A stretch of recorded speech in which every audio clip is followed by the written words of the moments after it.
his on 30s all year. Kai Konachek leads the attack with 1,200 yards. The D1 state final is next.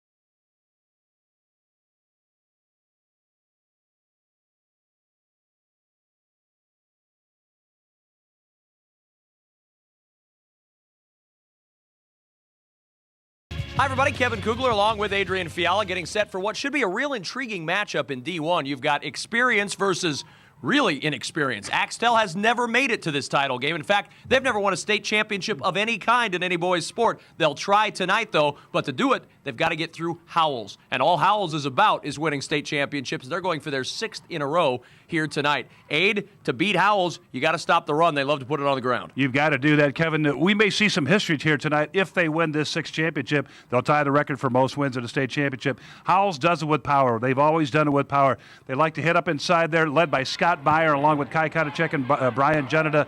They really excel at running the football. 2,700 yards of rushing between those three guys. And then you talk about defense, Kevin. Their defense, incredible. Listen to this one. While their offense scored 182 points in the playoffs, their defense gave up 0 in the playoffs. They're on a roll right now. It's going to be very tough for Axtell to really get the ball rolling against this Howells defense. I like your chances if you don't give up any points Absolutely. in a state playoff That's game. the best. Well, the next man with us, former Husker Matt Davison, joining us as well. And let's talk Axtell. When you talk Axtell, you talk great quarterback play, maybe the best athlete in all of D1 at quarterback. That's right. Eric Gustafson at 6'3", 200 pounds. He's a big quarterback, but he also has a lot of speed. He won the Class D 200 and 400 meters in the state track meet last spring, and he's the guy with his speed that's going to have to lead this Axtell offense. He and Brendan Parks, using that speed, is what's going to give them a chance tonight versus Howells. Well, we've got great speed on the field as well tonight with Larry Putney. Larry? Well, thanks, Kevin. You know, it's not unusual in high school football for a team to dominate their class for 2 or 3 years, but what Howells done is unique. 5 years state champs, 6 years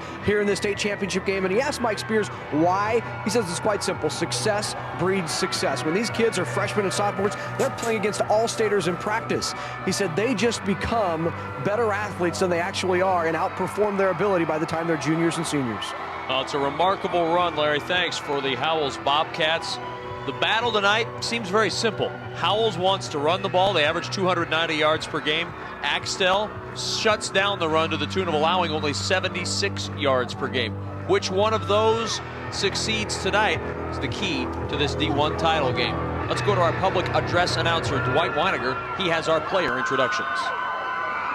Good evening, ladies and gentlemen, and welcome to Memorial Stadium for the 2005 Class D1 State Championship game. And now, let's meet the starting lineups for tonight's game. First for the visiting team, the Wildcats of Axtell High School. Number 3, Addison Popple. Number 6, Brendan Parks.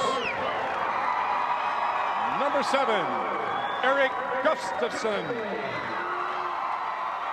Number 10, Justin Swedberg. Number 20, Mitchell Anderson. Number 25, Warren Carmody.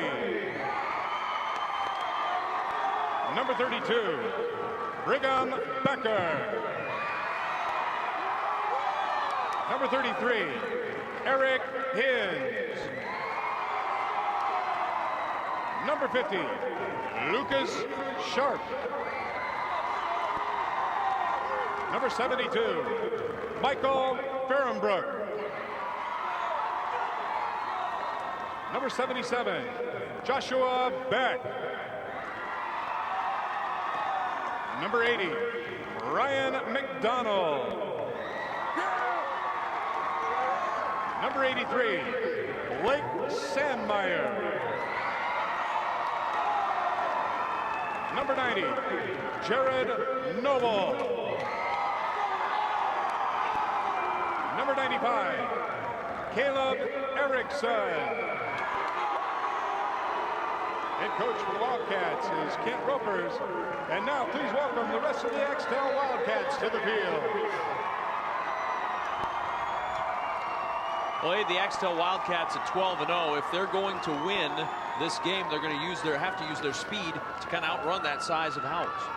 And that's what they intend to do, Kevin, to try to take that speed and get to the outside as quickly as they can and try to outrun the Howells Bobcat defense. If they can do that, they have some semblance of putting something together in a scoring drive and putting points up on the board. So we shall see how that will unfold. Howells will try to just exercise their power and control the football. They want to try to use ball control tonight to just take time off the clock, long, lengthy drives, and score some points and just waste the clock and put points up. So we'll see if that strategy works tonight. But again, Axtell, speed. They're looking for speed. Five-time defending state champions are the Howells Bobcats, and here's Dwight Weiniger with the introductions of Howells. And now for the home team, the Bobcats of Howells High School. Number 4, Justin Bartley. Number 7, Rick Kempschneider. Number 10, Kip Cole. Number 11, Brandon Fultes. Number 12, Andrew Fultes. Number 18, Brian Janata. Number 24, Kai Konachek. Number 26, Jason Hageman. Number 30, Ryan Dirkschneider. Number 34, Kevin Janata. Number 40, Scott Byer. Number 42, Kurt Fustall. Number 45, Mark Bernheide. Number 48, Eric Bernheide. Number 57, John Takel. Number 65, Lance Check. Number 71, John Francis. Number 72, Justin Sindelar. Number 75, Michael Bazzata. Number 76, Jeremy Sweetag. Number 77, Brad Brester. Number 83, Matt Kempschneider. Head coach for Howells is Mike Spears. And now please welcome the rest of the Howells Bobcats to the field. I'll tell you one thing, if I ever want to start a small business, I'm going to open up an eye black store in Howells if this Bobcats team keeps coming to the state championship. There is a lot of eye black out there on those Bobcats, but I guess when you've won 5 straight state championships, you can paint your hair green and your face purple for all that matters. Yeah, you can do about anything you want. These guys have proven that they can get it done here, and you know, eye black or not, those guys look ready to play. You can see it in their eyes. They're ready to go, and they want to make it 6 straight. Now those lights, Matt, are very, very bright down there, so they need a lot of that eye black. I want to tell you. They won't have a problem with the lights tonight. But like you said, Kevin, you mentioned earlier, you win 5 in a row, going for 6. You can do just about anything you want on the field, and well, we're about 5 minutes away from that happening. The 2005 Nebraska State High School Football Championships are being carried live over the internet. So if you have friends or family who don't have access to NET, have them log on to netnebraska.org, click sports, and follow the prompts to State High School Football. NET is Nebraska's home for sports. Well, it's just an intriguing matchup, guys. When you look at a team in Howells that has won 5 straight state championships, and on the other side of the field, a team in Axtell that not only is in their first state championship game, they're in their first time past the second round of the playoffs. They've never won a title in any boys sport. Those folks at Axtell are really pinning a lot of hopes on these guys to bring home that first ever state championship. Yeah, given all that, Kevin, you'd say, well, the odds are really with Howells for sure. But we've seen stranger things happen in sport. Perhaps that happens here tonight as, again, these two teams, Axtell, Kent Roper's 15 years there at Axtell, became head coach in 2000. And he just wants to try to slow down the running game of Howells. That is their main objective tonight, slow that baby down, and at the same time, speed their game up, as we talked earlier. Get their offense to the corners, get it to the edge, try to bust some long runs. We'll see if that happens as players now get a little last-minute instruction. But there you go. There's your I'm talking about right there. You can make yourself a fortune, retire at a very young age if you're open. Matt Davison, that might be a good job for you. Move up to Howells and open up the Matt Davison Eye Black store. Congratulations on making it to the state championship game. Any questions before we start? Axtell visiting team. I'm going to flip it. Make your selection, okay? Tails is called. It's tails. You won the toss. We defer. Defer. Axtell won the toss. They will defer. How's your choice? Take the ball. You want to take the ball? Which end zone do you want to defend? That one slide around, okay? How's will defend the north and receive. Question, The Howells Bobcats will try to defend their state championship. They'll go on offense first. The Axtell defense, a stingy unit, will try to stop them. The D1 final is next.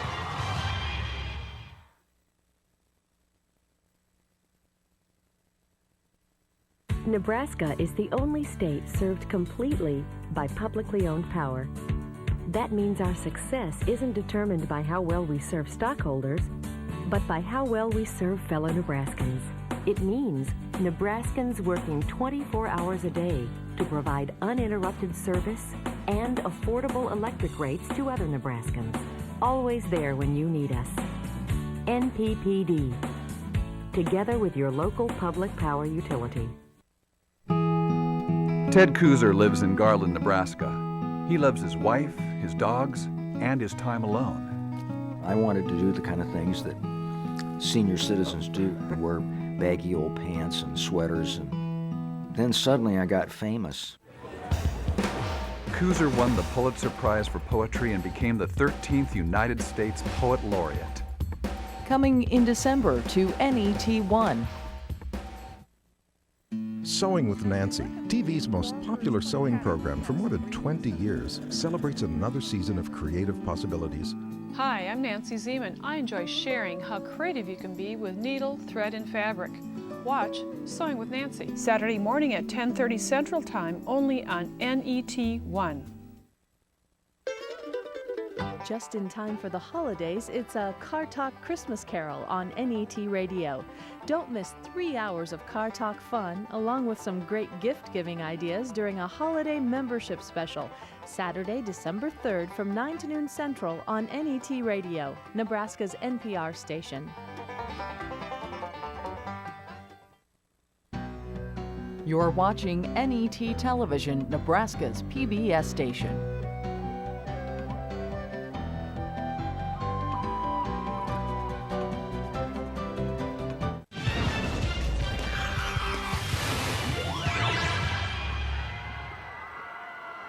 Welcome back to the Memorial Stadium side of the Class D1 State Football Championship. Axtell and Howells, where do they come from? Well, you see Howells, a little bit northwest of Omaha. Axtell, right near Kearney, in the middle of our state. The road here, Johnson Brock and Humphrey St. Francis both shut out by Howells. Axtell, big number over Diller Odell and Crawford to get to this state championship here this evening. Justin Bartling and Andrew Faltis will be back deep to return for Howells as we take a look at the weather tonight at Memorial Stadium. And temperature has not moved since earlier today. In fact, it's gone up a little bit more. 34 degrees, cloudy skies, humidity at 61%. Don't let that humidity bother you tonight. The wind has really died down from where it was in our first game this afternoon. It's not going to make a lot of difference for Howells, who's not going to put it in the air at all, but I guess in the passing game it could affect them a little bit. Kevin, you saw those last 3 games for Howells to get here. In the last 3 games, they allowed a total of 2 yards rushing in all 3 games. Kickoff, and we are underway in the D1 final. And that ball will go into the end zone, and it'll be a touchback. So out to the 15-yard line come the Howells Bobcats to start their first offensive possession of the state championship. Let's look at your starters for the Bobcats of Howells. On offense, the backs and receivers, Brian Janata, Kai Konachek, Scott Beyer, Eric Bernheide, and Jeremy Sweetalk. The backs and receivers on the line, Jason Hegeman, Justin Sindelar, and Michael Bajada. Your offensive line for the Bobcats of Howells. Beyer, the fullback, Konachek, the tailback, and Beyer gets the carry, and Beyer is down at the line of scrimmage. Terrific tackle by Justin Swedberg. They may give him a yard gain to the 16, but that is all. Good start for the Axtell defense, and here are your starters for Axtell. Brigham Becker, Michael Fahrenbrook, and Jared Noble on the defensive line. Justin Swedberg, Brendan Parks, Eric Gustafson, Mitchell Anderson, and Warren Carmody, your backs and linebackers tonight for the Axtell Wildcats. 2nd and 9 from the 16-yard line. Janata with the give to Konachek up the middle, and Konachek, tough run straight ahead to the 26-yard line and a first down. Kevin, Swedberg was right there again, but this time Howells came around and double-teamed him on the block. So 2 blockers to take care of Swedberg as Konachek gets up inside and picks up that first down. At the 26-yard line, first down and 10. Howells 290 yards per game on the ground, 25 through the air. Not a passing team. When you run for that many yards, you don't have to put it in the air very much. From the 26 on first down, the option run by Ryan Janata, and Janata takes it out across the 30, out near the 33-yard line. Ryan Janata with the carry and a good gain of 7. You can see how hard that option is to defend. The belly option, they can give it to the fullback. That's your first concern on defense. Then you have to defend the quarterback and the running back coming around the end, and Howells is so great at hiding the ball. You never know on defense where it's going to go. Howells outscoring its opponents 230-8 in the last 5 games. Beyer working up the middle, and he's going to have another first down for Howells out near the 37-yard line. So a pickup of 4 for Beyer, move the chains again, and Mike Spears' team putting it together early on the ground. The Howells offense will line their backs up relatively close to the line, closer than most teams do it. Let's see if on this formation here, this set, they do it again. Last set, very close to fullback, very close to the quarterback. If he makes that handoff, it's quick. It's very hard to find as a backer.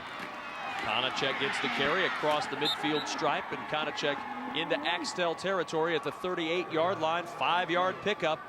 And Howells doing exactly what they want to do, guys. Right up the middle, right on the ground, eat a lot of clock. You saw 75, Michael Bajada pulling the block there. They went to the left side, Jason Hegeman over there, and Eric Bernheide. And Bajada pulling to help lead that play up inside, and ISO to the left side. From the 38-yard line of Axtell, 2nd down and 5. Janata on the option keep. Janata with a lot of room to run down the sideline. 1 man to beat, and Janata drug out of bounds near the 7-yard line. Finally catching up to him was Warren Carmody. Carmody pulls him down, but not before Janata comes up with a big gain on the quarterback keep, and Howells 1st and goal. Just when you think you have to clog up the middle and not let him run the ball right at you, the quarterback pulls it out, gets up the sideline. You can see the speed there. As he hits the corner, you have a little cross-buck action. They fake it to both backs. Good block right there. I think that was number 26, Jason Hegeman on the block. I believe it was, fellas. Back to action here. 1st and goal from the 7, and a good run up the middle by Konachek. Takes it down to the 2-yard line. Chewing up yardage in 5-yard chunks, and that's exactly what Mike Spears wanted to do. He talked with us before the game, guys, and said, we want to milk this clock. We want a ground and ball control game. Doing that exactly, Kevin, as they're about 2 yards away from a touchdown right here. You know, they'd like to score quickly against Johnson Brock in the first 2 minutes and 35 seconds. Had 14 points in those 2 minutes and 35 seconds, and 1 going away. 2nd and goal, Beyer near the goal line, and he is in for the touchdown. Scott Beyer, his 16th touchdown of the year, and Howells just like that on the board. Well, just the start Axtell did not want. Howells gets the ball, goes right down the field, puts it on the ground on every single play, and Byers is able to get in there for a 2-yard touchdown score, and already it's 6-0. And going for two, Konachek and Byer behind Janata. The toss to Konachek, and Konachek bouncing off one man, and he is not going to get in for the 2-point conversion. Good penetration, good push in there. Justin Swedberg, one of the first guys to get in there, and also Mitchell Anderson. And also Warren Carmody in on the bottom of the whole play, Kevin. So good job by that defense to stop it. Stops that extra point. See the touchdown again here. Nothing but power right side. As you watch Scott Byer, Super State second teamer last year, he just grinds his way into the end zone, gives his team the score. Byer's been offered as a preferred walk-on to Nebraska. Is also waiting on news from a full scholarship ride to Ohio. Iowa's interested, among others. K-State a little bit of interest. UNO, Kevin, you may see him. Wayne State also some interest. So Byer attracting the kind of interest you'd like to see for a youngster playing up there in D1, an 8-man football. It's great to see. He's a nice sized kid, and you just know he's tough. Playing in this offense and defense, makes a lot of tackles, carries the ball, takes a bit of a punishment, but he's been doing it for 3 years as a starter for Howells. You know, Matt, he said you talked about his toughness, and he said football's easy, guys, because I have to work on the farm, and you know what farm work is like. It's extremely difficult. He said this is really a lot of fun. It's much easier than working on the farm. So looking for a little break from the chores here on the football field. 6-0 Howells in the lead. And the kickoff to the 6-yard line. Axtell trying to set up for some good field position and breaking free. A lot of running room out there for Brendan Parks, and Parks will set Axtell up in good field position near the 33-yard line. Great return by the senior Brendan Parks. And let's look at the offense for the Axtell Wildcats. 12-0 on this season. Eric Gustafson, Justin Swedberg, Brendan Parks, and Blake Sandmeyer, your backs and receivers. Jared Noble, Michael Farrenbrook, Brigham Becker, and Eric Hins, your offensive line. First down and 10 from the 33-yard line. Eric Gustafson, the quarterback. Swedberg and Parks line up behind Gustafson. Swedberg the fullback, and Parks is the running back. And the fullback Swedberg gets the carry and into the arms of Scott Byer. A gain of a yard on the play. And let's look at the defense for the Howells Bobcats. Very good defense also. Mark Bernheide, Justin Sindelar, Michael Bujita, the defensive line. Backs and linebackers, Eric Bernheide, Scott Byer, Brandon Faltis, Kevin Janata, and Brian Janata. 2nd and 9 from the 34-yard line. Gustafson again to give to Parks. Parks over the left side for a pickup of a couple, and right around the ankles, grabbed again by Scott Byer. I've got a feeling that we're going to be calling his name a lot today. No doubt about it, Kevin. Byer, they're one of their leading tacklers, if not their leading tackler, with 112 tackles on the year. And so far, Axtell trying to feel things out up front there, going against the bigger defensive line, trying to power away. Axtell's offense has been potent as well, 255-50 in their last 5 games. Gustafson sets up a little bit of a screen to Eric Hins, who makes the catch, and he'll end up losing about 5 yards on the play back near the 31-yard line. 4th and 12, and Axtell is going to be forced to punt this ball away. Not the possession that Axtell was looking for the first time they got the ball. I think this is a good play call, though, as far as getting Gustafson the ball, get him out of the pocket, give the ball to your best athlete. At 6'3", at 200, he's a big kid, and he can really run. So I like the play call to get him out of the pocket. And the punt away by Brian McDonald. Short kick, bounces, and is down near the 24-yard line. In last year's D1 state championship game, the Howells Bobcats were hoping for their 5th consecutive state football title in 8-man 1 football. It was cold and miserable at Memorial Stadium, but the evening ended beautifully for the Howells Bobcats. Let's flash back to 2004.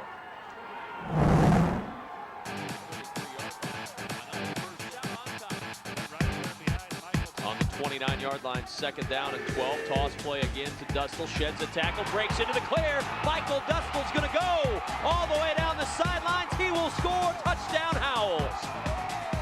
2nd play of the ball game. Michael Dustle takes it in. And Howells last year for the champion Howells, they dominated, won a 43-6 win over Overton and a 5th straight D1 state championship. It's 2nd and 11 from the 23-yard line for Howells, leading 6-0 here in this first quarter. Howells with the touchdown drive on their first drive of the game. Every play on the ground. Haven't put it in the air yet. And a fumble on the snap. The ball loose on the turf.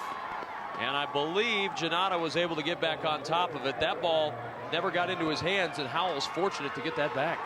Took a little bit of a clubhouse bounce there, right back to Janata.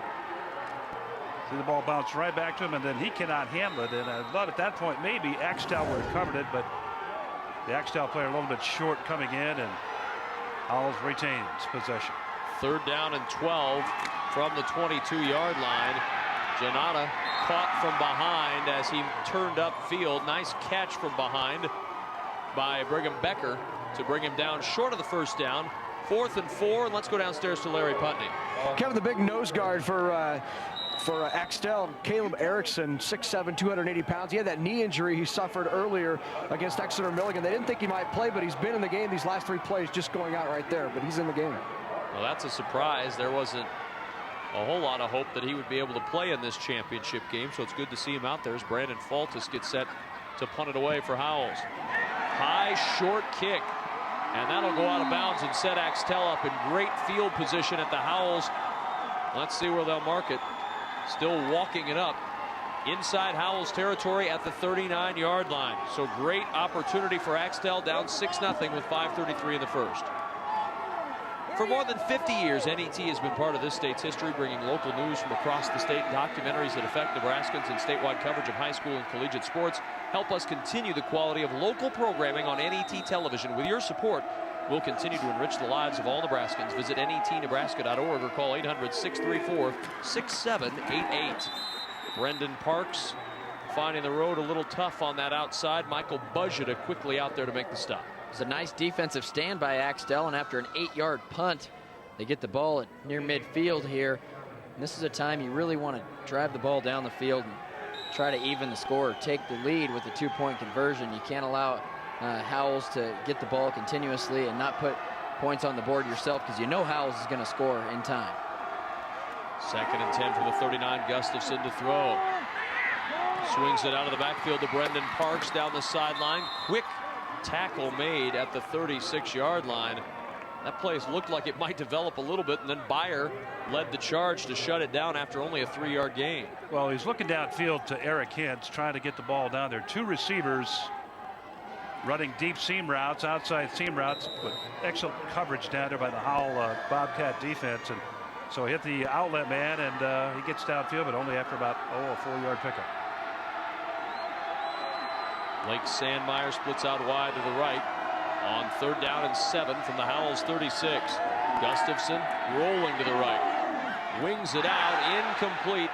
Intended out there for Eric Hintz. Some contact beforehand, but the ball well overthrown, and it's 4th down. Yeah, it looked like the ball wasn't probably going to be catchable, but there was contact downfield. Gustafson rolling to his right that time for a left-handed quarterback. Not always an easy throw. Does a pretty good job of getting his shoulders turned before he throws it. You'll see the contact, but the ball was well overthrown. Yeah, even if he doesn't bump him, I don't think that ball is catchable.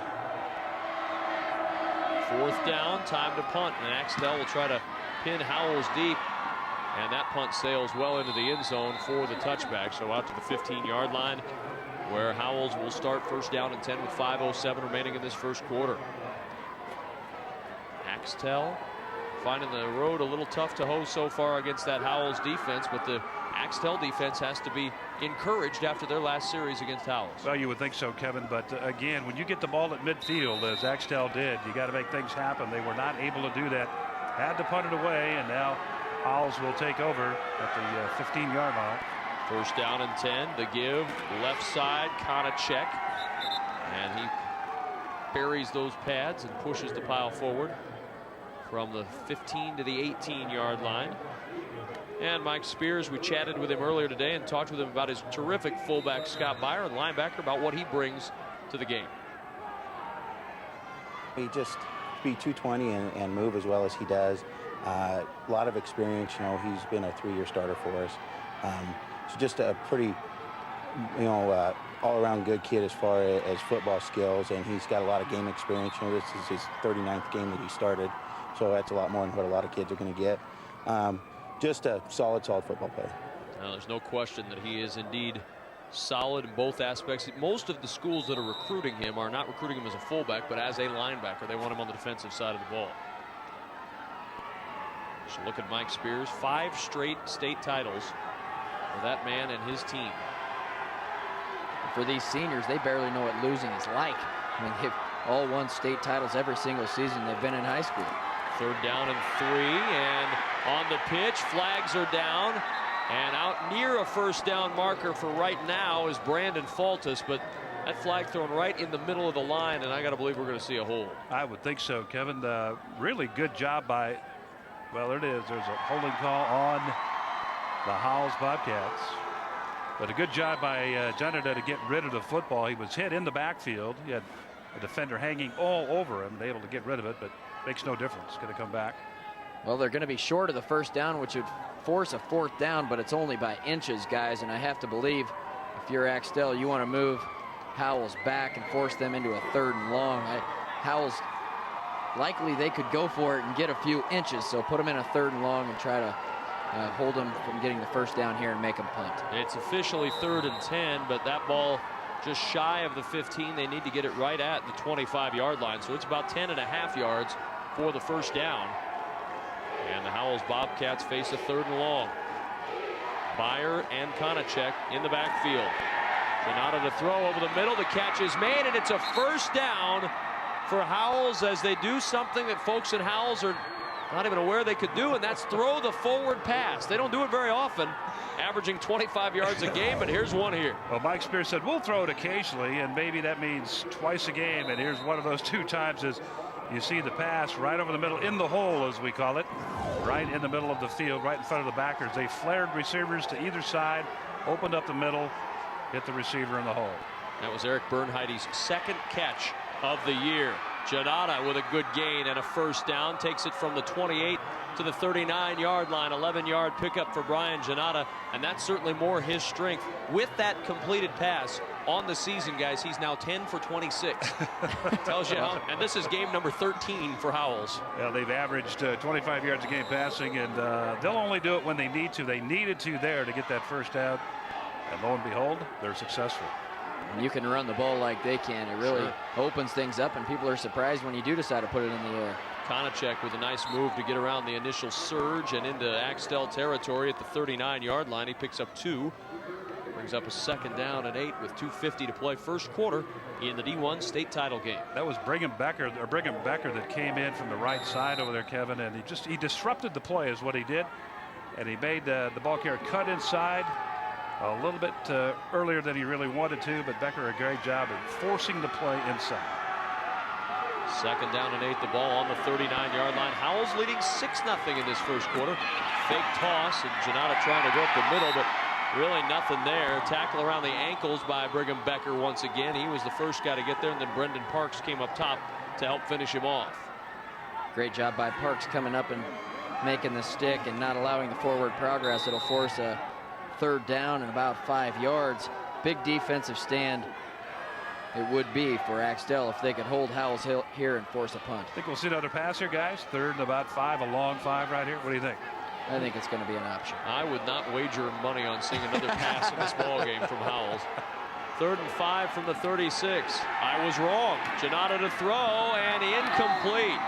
He had Byer out there and a little bit deeper. He also had Brandon Faltis. Both guys were open, and the pass falls incomplete. Let's go downstairs to Larry Putney.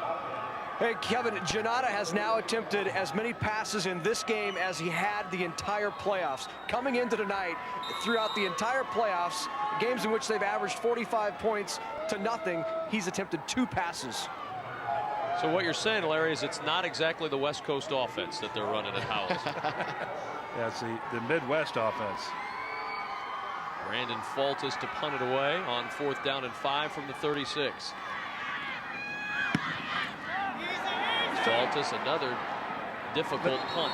Let's talk about mechanics. Go ahead, Kevin. Then we'll talk about the punter's mechanics here. Faltis' mechanics. Out of bounds at the 24. A short punt once again.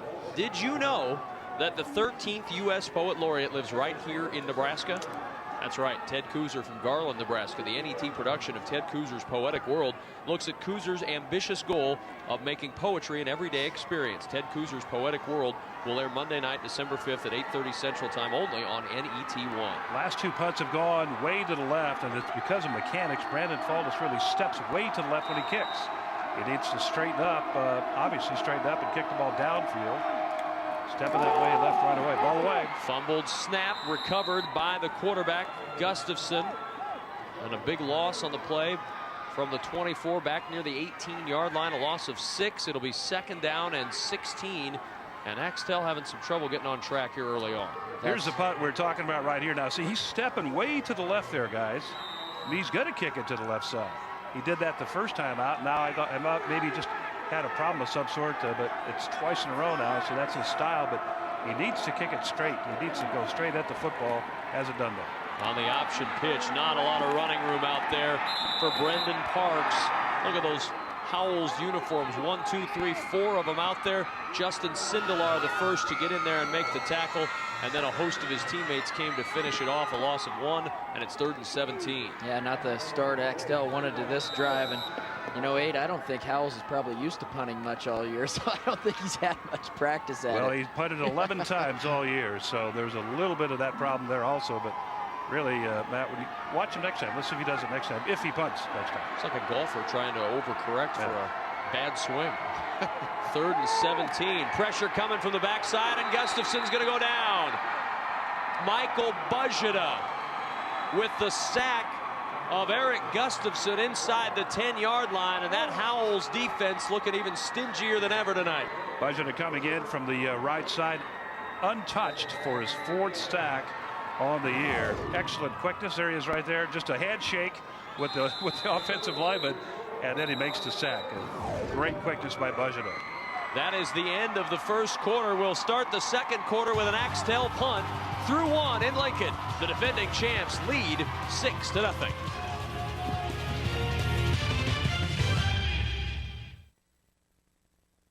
Programming is made possible in part by the Nebraska Soybean Checkoff. Soy biodiesel is a soy-based, clean-burning, renewable fuel that can be blended with petroleum diesel to help reduce America's dependence on foreign oil. Soy biodiesel, making a difference for soybean farmers and you. Programming is provided in part by Education Quest Foundation. For over 15 years, Education Quest has offered free college planning services. These services include scholarship searches, student loan information, college selection, and help with completing financial aid application. Education Quest is located in Kearney, Lincoln, and Omaha. Appointments are available at 800-666-3721. You're watching NET Television, Nebraska's PBS station.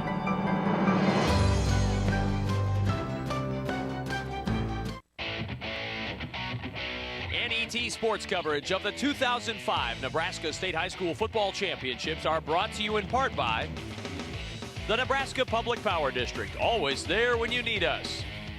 By Education Quest Foundation, improving access to college through scholarships, community grants, and college planning services.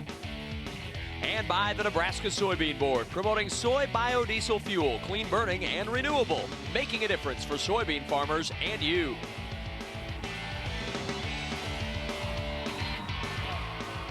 And the start of the second quarter, a punt that may have been partially blocked, and it's out to the 29-yard line. And that's where Howells is going to start, 1st down and 10. Kevin, let's talk quickly about Axtell in their offense. Rushing so far, negative 13 yards. Passing so far, negative 1. So Howells, in total, has held them to negative 14 in total offense. 1st down and 10. Put the ball in between the 29 and 28-yard line. Janata ready to go on 1st down to give to Byer, working over the right side to the 25-yard line, and it'll be 2nd down and 7 for the Howells Bobcats, leading 6-0 early second quarter. With an offense as potent as Howells, if you're Axtell, the last thing you can do is let them start on your 29-yard line and give them the short field and give them a chance to go up a couple of touchdowns here. Konachek over split out wide right with Byer. The lone setback. 2nd and 7 from the 25. Konachek in motion. Toss play to Byer. Good block from his quarterback, Janata. And Byer out near the 22-yard line, pickup of 3. And boy, Janata really went in there to pop in there. Just a big pop from the quarterback, Janata. Well, against Brigham Becker again, excellent defensive play to limit that pickup by Janata. They ran motion, but then that motion broke off and got into the blocking scheme. Well, maybe the play was going to go, but Becker, just an excellent defensive effort. 3rd down and 4. Konachek up the middle, and second effort might have the first down. It's going to depend on the spot. They mark it just shy of the 18-yard line, and I believe he may be just a shade short. Well, they're just wearing him down up front there, guys, using that big offensive line to get after Axtell. Yeah, you have to think Axtell could get worn down having the ball run out. Let's look at the exchange here with Janata. Looks like he has his hands up underneath the center a little too far, and you can see it's not a clean exchange. We already saw one fumbled snap, but it looks a little different. He needs to get his hands up underneath the center and keep his hands, his right and left hand together, and not have so much separation there. It's almost like the center is throwing the ball back between his hands and into his gut. Catching it on his wrists. Yeah, on his wrist instead of putting his hands together and having the snap right into his hands. So we'll watch for that the rest of the game. It's hard to question anything that they're doing. They're pretty efficient the last few years, but that looks a little strange. 1st down it is. So from the 18, it's 1st down and 10. Konachek across the 15-yard line and down to the 13-yard line. Just eating up yardage and 4- and 5-yard chunks right now. Howells, exactly, Kevin. That's the point to make right there. 4-, 5-, 6-yard chunks. It'll be second. Actually, it looks like about 2nd and 4. They're calling it 2nd and 5, but it's anyway. It was a good chunk of yardage. They're just laying on people up front, pushing them out of the way, running them out of the way, wearing down that defense. 2nd down 5 from the 13-yard line. Janata on the keep, and Janata brought down from behind. Terrific tackle made by Brigham Becker, and what a first half that young man has had. Yeah, we've called his name a lot here, guys. He came from the right defensive end position here. You can see comes from the linebacker position, shoots the gap, runs down the line of scrimmage, and a nice play. Took a nice angle at the quarterback and forced a 3rd down and 5. He's been in the backfield almost as much as Konachek and Byer tonight for Howells. You got to think, though, that Janata could run away from that kind of pursuit with the kind of speed that he has, but Becker surprised everybody. Got a good angle on the play. It's all about angles as far as tackling goes. 3rd down and 5 from the 13. Konachek gets the carry, and Konachek upended at the 12-yard line, taking the legs out from under him. Warren Carmody, who was able to knock the pins out and hold Konachek to a 1-yard gain. Carmody, 109 tackles on the year. See him come in right here. He got there along with, it looked like Justin Sweetberg also in on the tackle. What a big defensive stand this would be on 4th down for this Axtell team. 4th and 4. Janata has the first down and more, and he's into the end zone for the touchdown. The option scores, and Janata puts Howells up 12-0. Guys, that play just gets made by the play fake inside. That's why it all worked the way it did. Most of the Axtell defenders thought that ball was going to be up the middle, diving in the middle, and they bought on the fake, bit all over that fake, and Janata just no resistance at all, get in the end zone. 12-0. Howells will go for 2. The toss to Konachek. Konachek is not going to get in. Again, a good push from Axtell. Mitchell Anderson on the stop on the 2-point conversion, so Howells' lead stays at 12. Janata on that touchdown really went untouched on a 4th down play. You can see watch the fake. He rides the fullback, pulls the ball out. That's run to perfection. Pulls the ball out, gets downfield, and he had the pitch man there if someone was there to even tackle him, but when there's not a defender out there, no need to make the pitch. Gets upfield and all the way into the end zone, really untouched. Yeah, you saw the movement there, number 25 from Warren Carmody, the corner. He's got to get up and support on that play, but he didn't do that because he bit all over the fake. And that really made the play because the other guys have to come a long way, run a long way across the field to make the tackle, and it's pretty futile. As Janata takes it in, little bit of a convoy.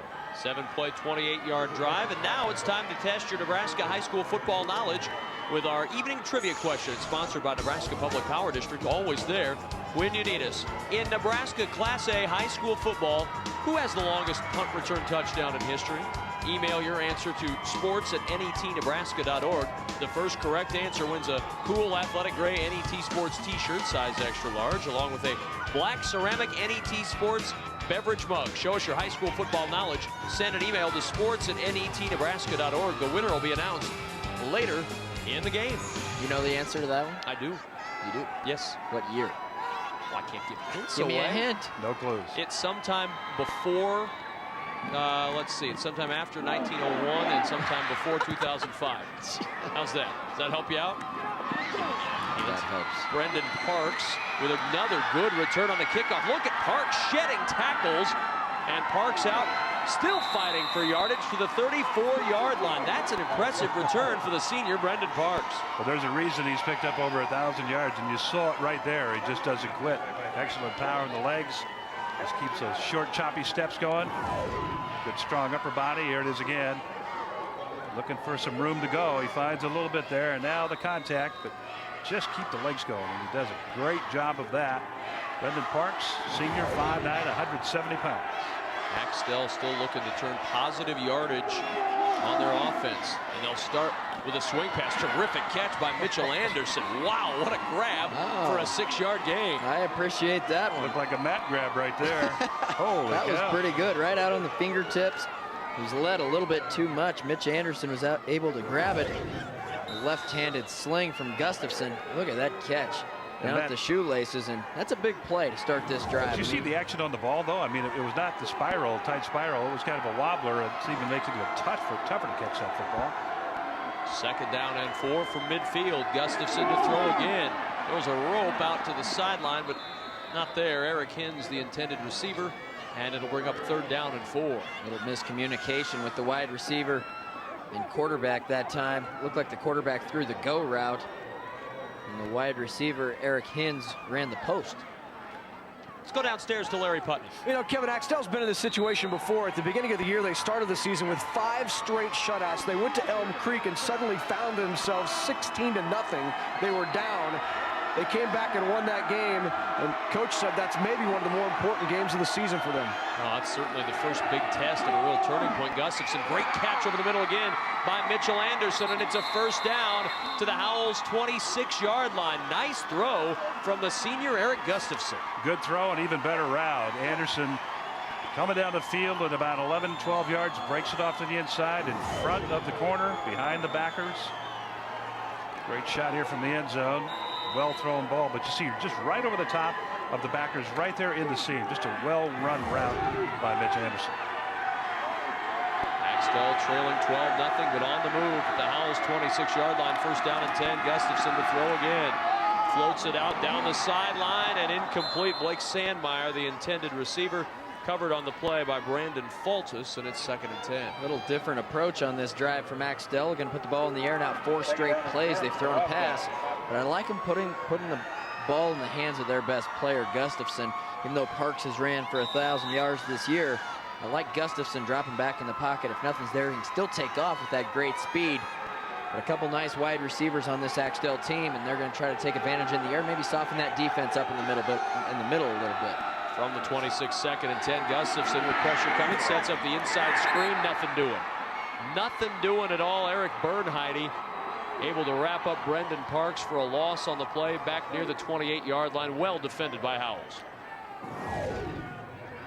Bernheide just doesn't bite at all on any of the other action. He just sits right at home and makes the play.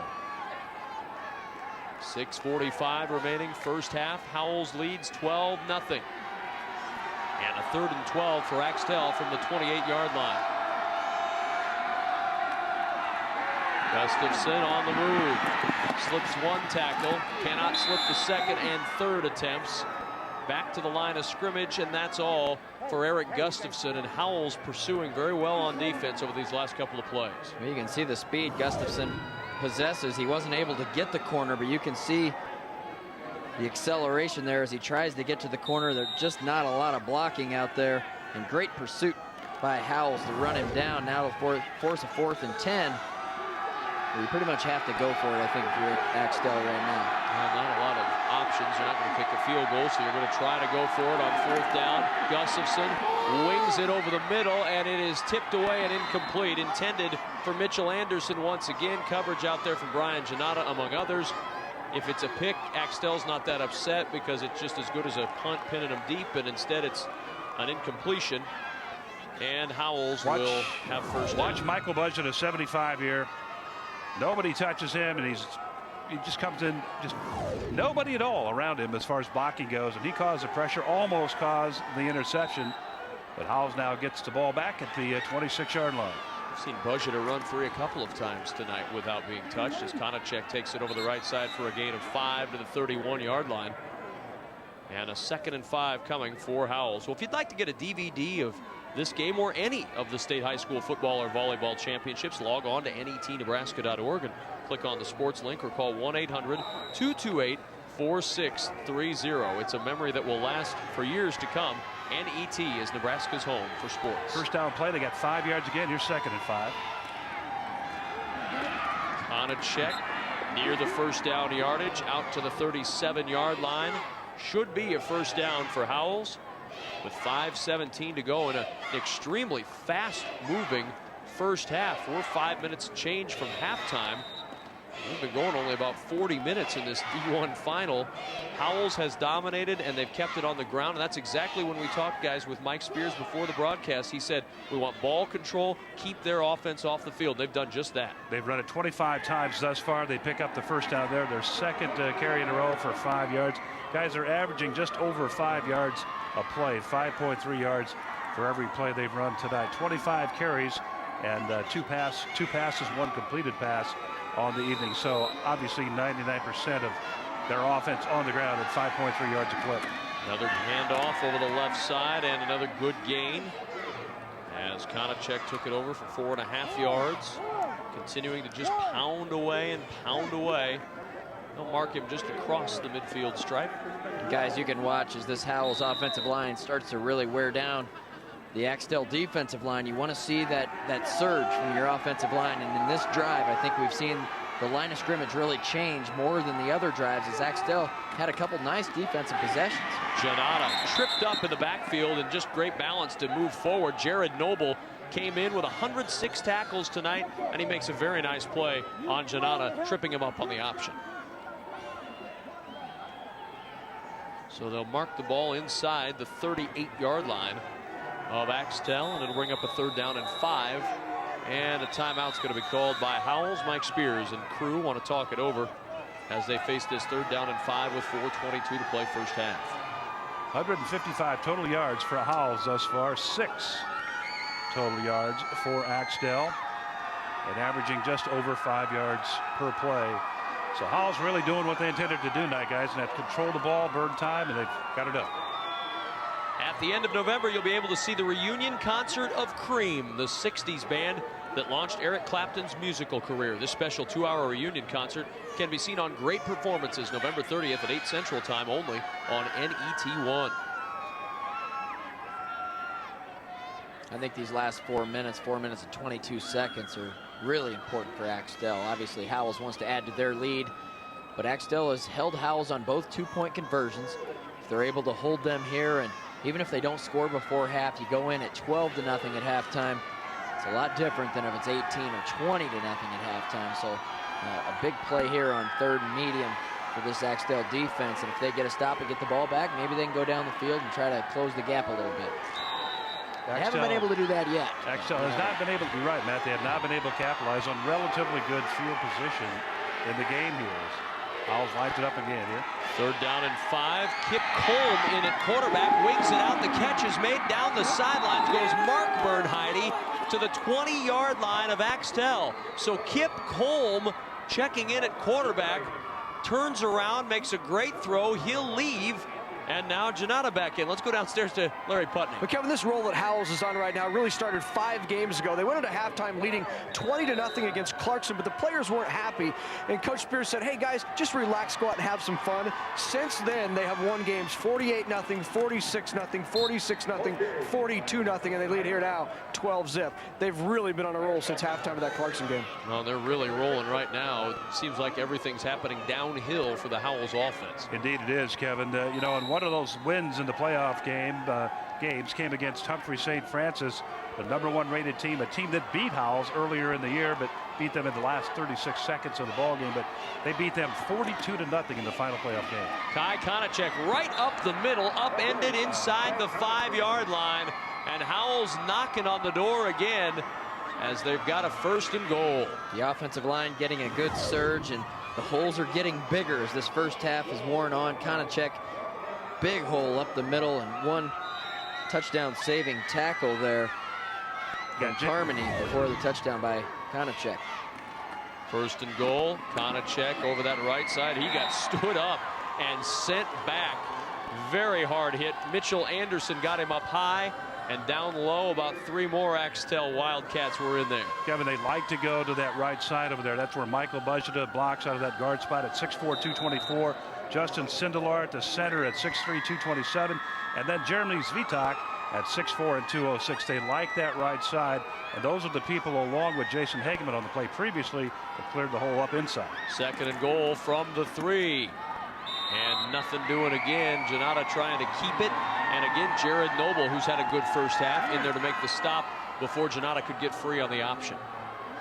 Really gut check time for this defense for Axtell. You have them, it was a 1st and goal at the 4-yard line. Now you're in 3rd and goal at the 5. So once again, this is just a big defensive stand. If they can muster up any energy at this point at the end of the half to stop them, this would be a huge momentum swing for Axtell. The last time they dove Beyer and went to the outside. Now they'll throw, and it is caught for the touchdown. Amazing. Mark Bernheide ripped it away and goes in for 6. That's his 1st touchdown catch of the year. And for Brian Janata, it's his 3rd touchdown pass of the season. And this is Air Howells in this first half. Amazing play, just an amazing play, one you would not expect from this offense, but there it is. Mike Spears said, we're going to run it, but hey, sometimes we will throw it, and they got it done right there. Going for 2, Janata on the keep, and he will not get there. Axtell has done a great job on the 2-point conversions, 0 for 3 now. The Howells Bobcats going for 2, but let's watch the touchdown catch again by Mark Bernheide. See the center exchange there again, right up into his gut. It was really good pressure by Eric Gustafson, and really good coverage for the most part. It was just a nice play by Bernheide to make the grab and dive into the end zone. He fought for the ball. He did what receivers, Matt, you know that only too well. You've got to go up and fight for the football, and Bernheide did that. Defender trying to go for the tackle. Bernheide's going for the ball. Tremendous job. Great catch. Full concentration. Well, coming up at halftime, which is 2 minutes and 16 seconds away, Bob Colgate from the NSAA will join us. We'll catch you up to date on what happened with the girls golf state championship, and we'll also talk some high school football playoffs, plus your first half highlights and your first half stats. A little bit lopsided right now in the stat category. We'll see if Axtell can change that. That's all coming up at halftime. Howells leading 18-0 and kicking off. And a good kickoff through the end zone for the touchback.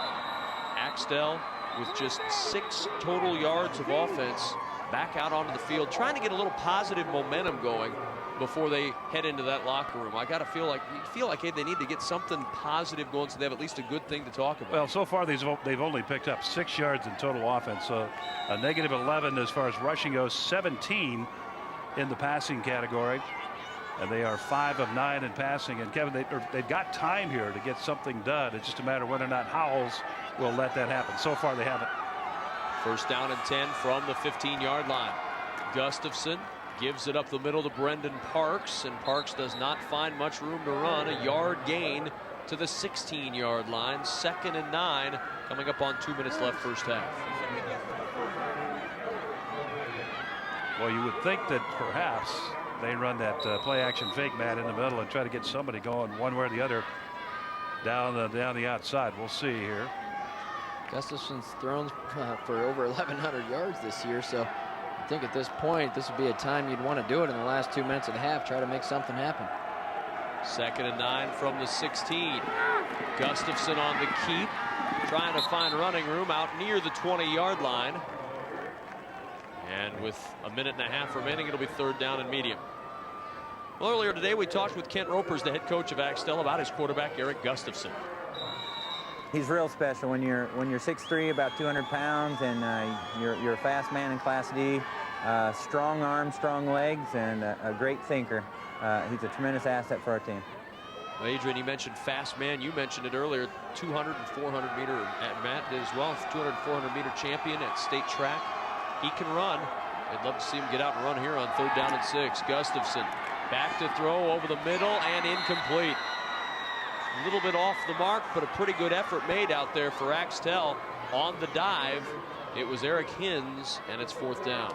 Brandon Faltus kind of laying back there in that deep safety spot, looking for the pick there. He got up there just a little bit late, but able to cause a little bit of commotion, probably saying a few things as that receiver's coming right into his area. And the ball a little bit overthrown as it brings up 4th down now. And Howell's going to get another chance here. Ready to punt it away again. Good punt, high punt. Taken back at the 27-yard line. A flag is down, and Janata down also at the 30. And likely Howells is going to be penalized a few extra yards after the flag thrown right during the return. We'll wait and get the official word from Craig Erdman, our referee. And it is going against the Howells Bobcats. So for Mike Spears, a familiar position out in the lead in a state title game. They have been in that pole position now for 5+ years, and he's another half away from number 6 for this Howells program, which moves up to 11-man football next year. Nothing like being there before to make it comfortable as you go through the last half. And Matt, I know in '97 you guys won a lot of games. You were comfortable in your set. As we get back to live action here. From the 20-yard line, 1st down and 10. Janata with the shovel pass straight ahead, and out near the 30-yard line goes Rick Kampschneider. And Kampschneider very close to the 1st down. Looks like it to be about just a foot or so short. We'll see as they unstack the pile. They might have to measure here, but you're talking about all the winning that's going on at Howells. And once you start breeding the winning, really, these guys were what, 7th graders when they won their first, these seniors were 7th grade or 7th or 8th grade when they won their first state title, and they see the guys ahead of them winning. It looks like they're maybe an inch short on the 1st down. But, you know, they see everybody winning in front of them, and that makes them want to win. And they work harder in the weight room and in track season and work harder to build team unity. And pretty soon you become accustomed to winning. And when you become accustomed to winning, you hate to lose. You expect to go out and win. And it just develops a lot of confidence within everyone in your program. And it also gets to be a family thing, too, Matt. You know, the older brother was a state champion. I want to be a state champion. And the older brother sets the example. Scott Beyer says that his older brother, Michael, really kind of set the tone for him. So it becomes almost a family matter to win football, win anything to do. 2nd and short. Beyer gets the carry right up the gut, and he'll have the 1st down near the 34-yard line. 5-yard pickup for the Howells Bobcats. Clock will stop while they move the chains with 29 seconds remaining in this 1st half. And Howells takes the timeout to discuss here. They're thinking, it looks like, Abe, about putting a few more points on the board here before the end of this 1st half. 29 seconds. They've got a running game. They're going to see what they can do. They've got 1 timeout left after calling this one. Mike Spears huddling there with his offense. He's got the chart out. He lifts the hat.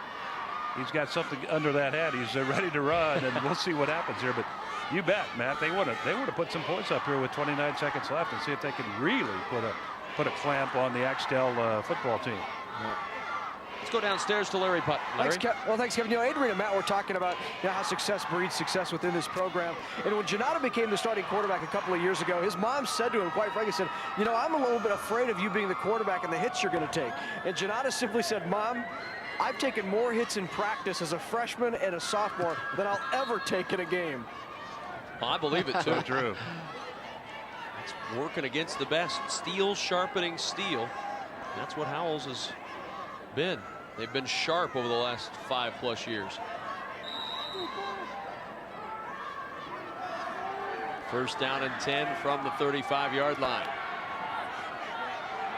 Ryan Janata has 2 wide receivers into the pattern.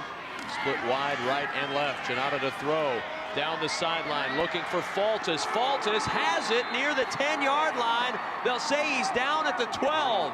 I thought this team couldn't throw, eh? They're going to the air every time. What a throw and catch Straight from sprint. Janata. Wow. Well, you knew something was coming up on the play because they had that huddle over there. Coverage was pretty good, actually. Warren Carmody over there on the coverage, and he was step for step with the receiver, but the ball dropped down right into the hands of the receiver, and they get it down right close, right to well, they're at the 12-yard line right now. Here we go. Looks like he's going to spike it, and he does. Second down and 10. Let's watch the throw again from Janata to Brandon Fultis. Fultis' 5th catch of the year. Boy, he threw a strike, probably 45 yards. He threw it in the air. And what a grab, right out on the fingertips once again over the outside shoulder. Not an easy catch for a wide receiver. It was good that there was an Axtell defender there. It might have been a touchdown. Second down and 10 from the 12-yard line. Motion coming from Fultis behind. They'll run an option play, and Janata shoved out of bounds at about the 8-yard line. It'll bring up 3rd and 6. Interesting play right there as Fultis came back in motion from the left and then stopped. It got up in front. He was the pitchman on the play, but then Janata said, hey, get up and block. Get in front of me and block. He tried to do that, but a little bit late arriving, so Janata took it out of bounds and stopped the clock with 14 left to go here in the first half. 3rd down and 6. The ball on the 8-yard line. Howells trying to add to that lead with 14 seconds to play in the first half. The play clock down to 8. They're going to have to hurry. Janata with the play clock at 3. Gets it off and gives it to Fultis. Fultis sheds a tackle. Fultis down to the goal line, and he is in for the touchdown. Brandon Fultis reaches across the goal line, breaks the plane, and Howells leads 24-0. Once again, Axtell, Matt bites on the dive. Byer on the dive. They bite on that. Fultis coming around. And what a good move he did right about the 5-yard line there to put himself clearer to the end zone. Janata to throw, looking for somebody open for 2, and he just throws it out of the back of the end zone. Incomplete. The 2-point conversion no good, and that's really about the only thing Howells hasn't been able to do tonight is get that 2-point conversion, still leading 24-0, and watch the touchdown again. There's the fake to Byer, and here comes Fultis. Great block on the edge right there by Jason Hageman. Yeah, I don't know about that one. When he comes down on top of the other player, he's okay. And then he reaches out. It's very close. The knee is down. He was down before he got on top of the other player. Exactly. Tough call for the official, but it looked like he might have been down just a little bit short of the goal line. Look at that scoring drive, though. 6 plays, 60 yards in 36 seconds. Howells moves down and puts 6 more on the board to take a 24-0 lead with only 7 seconds left in the first half. With only 7 seconds left, if they don't call it a touchdown, even though they had a timeout, you never know. They had one more play. Maybe should have been on the 1 or 2 foot line. Howells 253 yards here in the first half. 10 for Axtell. Boy, the defending state champs looking every bit the title in this first half.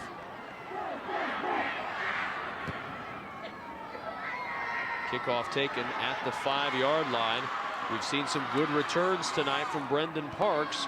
Parks fighting for a little extra yardage, and he will not get past the 22-yard line, and that will be the final play of this first half from Memorial Stadium in Lincoln, and a performance in the first half that has people in Howells thinking about number 6. 24-0. The Howells Bobcats lead over Axtell as we are at halftime, and let's go downstairs to Larry Putney. Well, you have thrown 3 times as many passes in the first half of this game as you did the entire playoffs. Is this what, Air Spears? I don't know.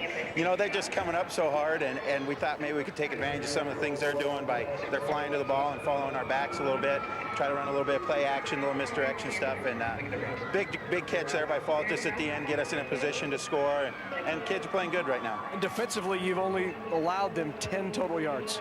We've been playing good defense throughout the, our kids have been playing hard, and we got to shore up a couple things on it, but so far we're playing well. Thanks, Mike. Thank you. Mike Spears, the head coach of the Howells Bobcats. They've got things going their way through one half in Lincoln.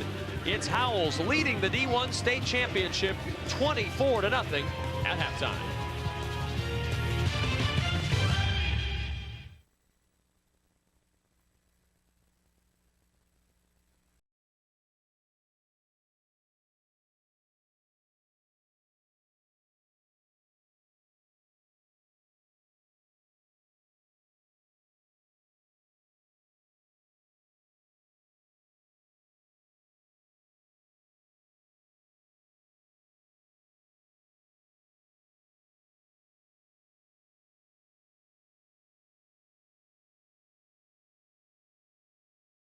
Utility.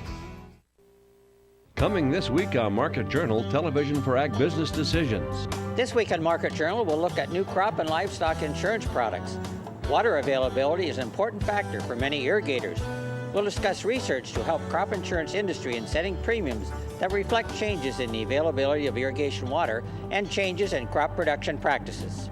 Watch Market Journal, television for agricultural business decisions, Saturday morning at 6:30 Central Time on NET1.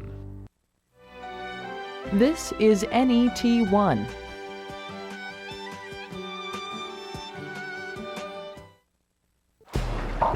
They're the flood victims who were left behind. Okay. The tens of thousands of pets separated from their owners in the aftermath of Hurricane Katrina. No, I'm 73 years old, and she's my pet. In this special episode of Nature, we take you to the front lines, where rescuers work hard to save as many of these animals as they can. Sunday night at 7 Central Time on NET1. You're watching NET Television, Nebraska's PBS station.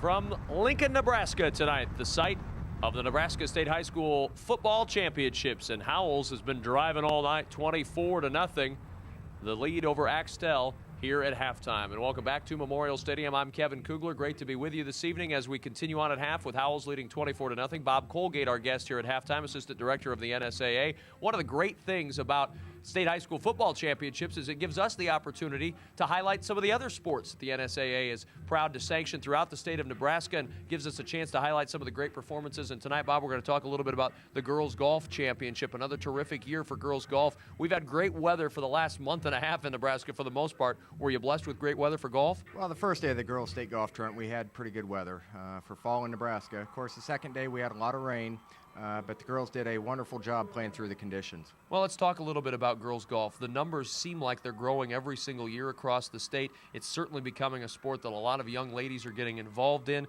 a lot of them taking lessons at a younger age. As we look at some highlights of the girls golf tournament, what kind of a participation rate are you seeing in girls golf in this state? Numbers are very consistent. Probably in A and B, we're starting to see some more schools register for girls golf along Class C. More and more schools are fielding full teams that we didn't really see in the past. The competition is very strong straight across the board, and that's in all classes. When you look at girls golf, and if you look at the scores throughout the years, it seems like the numbers are going a little bit lower every single year. You've got such great competition at the top. Maybe where 10 or 15 years ago would have been a couple of golfers that had a huge lead, that gap has narrowed considerably, it seems. It has, and I think a lot of credit goes to the work ethic of the girls playing golf, but also the coaching. I think our coaches in the state of Nebraska have made huge strides in working with the girls' golf programs in all of our schools. Well, we're looking at some footage of the champions in the girls' golf tournament right now here during halftime. Howells leading 24-0 over Axtell. Let's talk about the champions this year in the girls' golf tournament. It was a tremendous year for champions. As we look at the girls' golf results, Marion, Beatrice, and Norfolk Catholic, your champions this year. Oh, and you know, it was a fight to the finish in all three classes with them. And, you know, we don't see the repeat champions, and that just shows you the caliber of golf that we've got in all three classes. Well, it was a great girls' state golf championship. Omaha Marion in Class A, Beatrice in Class B, and Norfolk Catholic in Class C for the girls' golf championship. What's the next step for girls' golf? Just continue to grow the sport throughout the state? That's what we're looking to. Right now, we've had some proposals out there, possibly adding another class. The numbers aren't quite there yet, but that's something we may look to in the future. Well, high school football has also grown and grown and grown. We're seeing, for example, Howells tonight, a team that's going to move up to C2 next year, and we've certainly talked about that throughout the broadcast tonight. But just in general, talk a little bit about how the football playoffs have gone getting up to the state championship. We're very pleased with the football playoffs in Nebraska right now. Here again, weather's been excellent. We broke our string of 60-degree weather here this morning. That came to a halt, but no, overall, we're very pleased with where we're at. You've seen some great competition throughout classes. You've seen some great crowds, even despite the chilly conditions here at the state championship. It's been several years now since these championships all were consolidated at Memorial Stadium for the finals. I assume that you still hear rave reviews for the teams and for the players getting the chance to play here. Well, we try and make it a complete experience, not just the game, but everyone that comes into the state championship, we tell them we're going to put on a show, and that's what we try and do.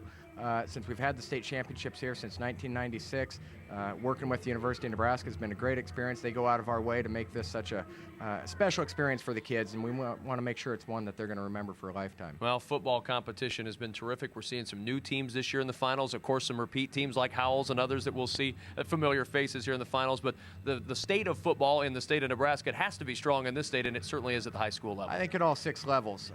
You know, we've got some that are back this year, but the road to get back to the finals has been very difficult. No one's really just had the put our name in. We're going to be right there.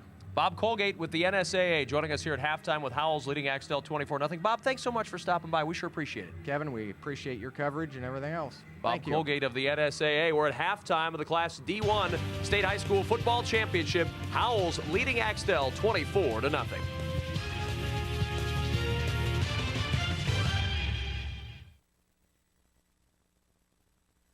Programming is made possible in part by the Nebraska Soybean Checkoff.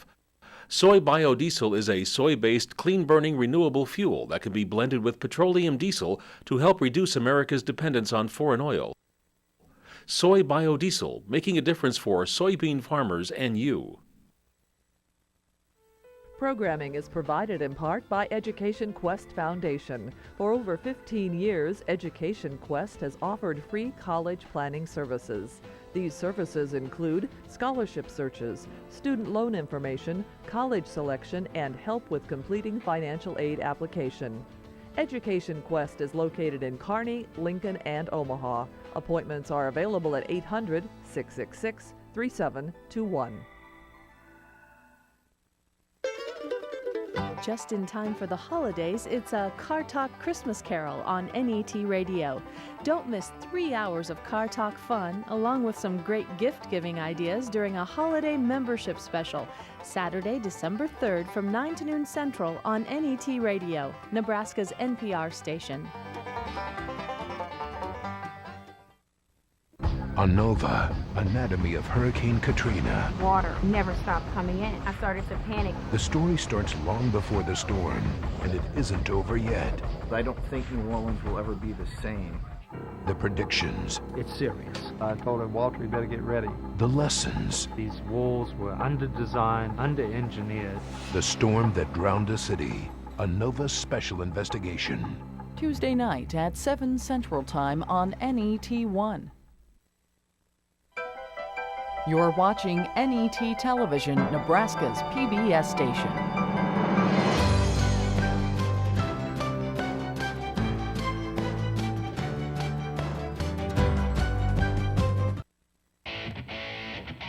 NET sports coverage of the 2005 Nebraska State High School Football Championships are brought to you in part by The Nebraska Public Power District, always there when you need us. By Education Quest Foundation, improving access to college through scholarships, community grants, and college planning services. And by the Nebraska Soybean Board, promoting soy biodiesel fuel, clean burning and renewable, making a difference for soybean farmers and you. Back at Memorial Stadium in Lincoln, 24-0, Howells leading Axtell here at halftime of the D1 State High School Football Championships. And the highlights from the first half straight ahead as we take a look at the highlights between Howells and Axtell. The Bobcats ready for the start of this championship, grinding it out. Kai Konachek on the ground, and then Scott Beyer into the end zone for the first touchdown. And this was the theme of this first half for the Howells Bobcats, Matt, working on the ground. Yeah, put it up the middle, up the middle, up the middle, and then you pull it out, and Janata around the end on a fourth down play all the way to the end zone for the touchdown. That offense really got rolling, and Axtell on offense just really couldn't get much done, and Eric Gustafson took some big shots in the passing game from that Howells defense. Baltus gets in for the touchdown, and Howells rolling in this first half, 24-0. And let's take a look at the stats, Aid, and it is pretty dominant looking. It's all Howells so far, guys. You see negative rushing for Axtell, just 17 yards passing, 253 total yards for Howells, 10 for Axtell. And you look at some other numbers that are not on there. Of course, the score is the most important, 24-0 on that set of graphics. But in third down conversions, Howells is 5 of 8. In fourth down conversions, 1 of 1. In the red zone, they're 4 for 4. Those numbers for Axtell, they're 1 of 6 in third down conversions, 0 for 1 on the fourth, and they have not been in the red zone yet. So Howells really has dominated this ball game from beginning to end here in the first half. We'll see what happens here in the second half. Well, it has been a dominant performance. The 5-time D1 state champions looking to leave D1 with a title. They'll head to C2 next year and play 11-man football. But the Howells Bobcats doing it so far in this first half. We'll see if Axtell has a comeback in them. Howells leading at halftime, 24-0.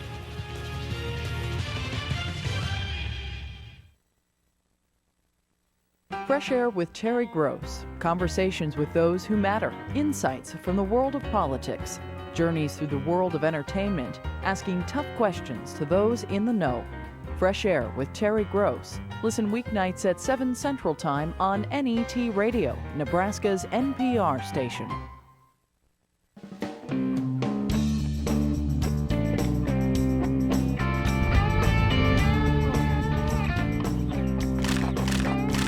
Most of the time I work for National Geographic, and working for them is the hardest job you can imagine. For me, this is the best job in the world and the worst, because if it's not killer, it's not going to make it in. And to have it be a killer shot, it has to be something nobody's ever shot before or haven't shot quite as well. You have to have it just sweet and sing all the time.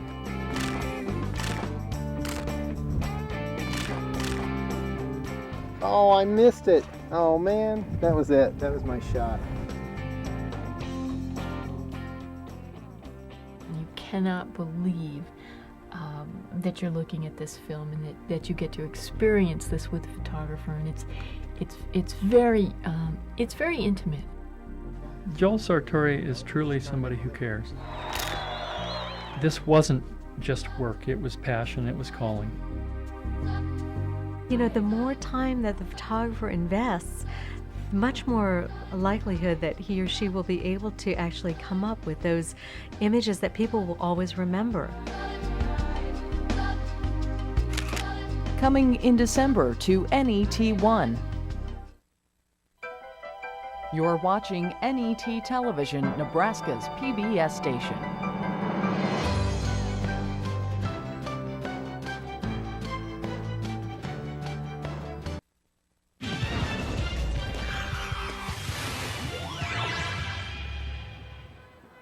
The whole crew is here from Memorial Stadium, along with Adrian Fiala, Matt Davison, Larry Putney, our entire NET Sports production crew. They've been a busy crew the last couple of weeks. I'm Kevin Kugler. Great to have you with us tonight.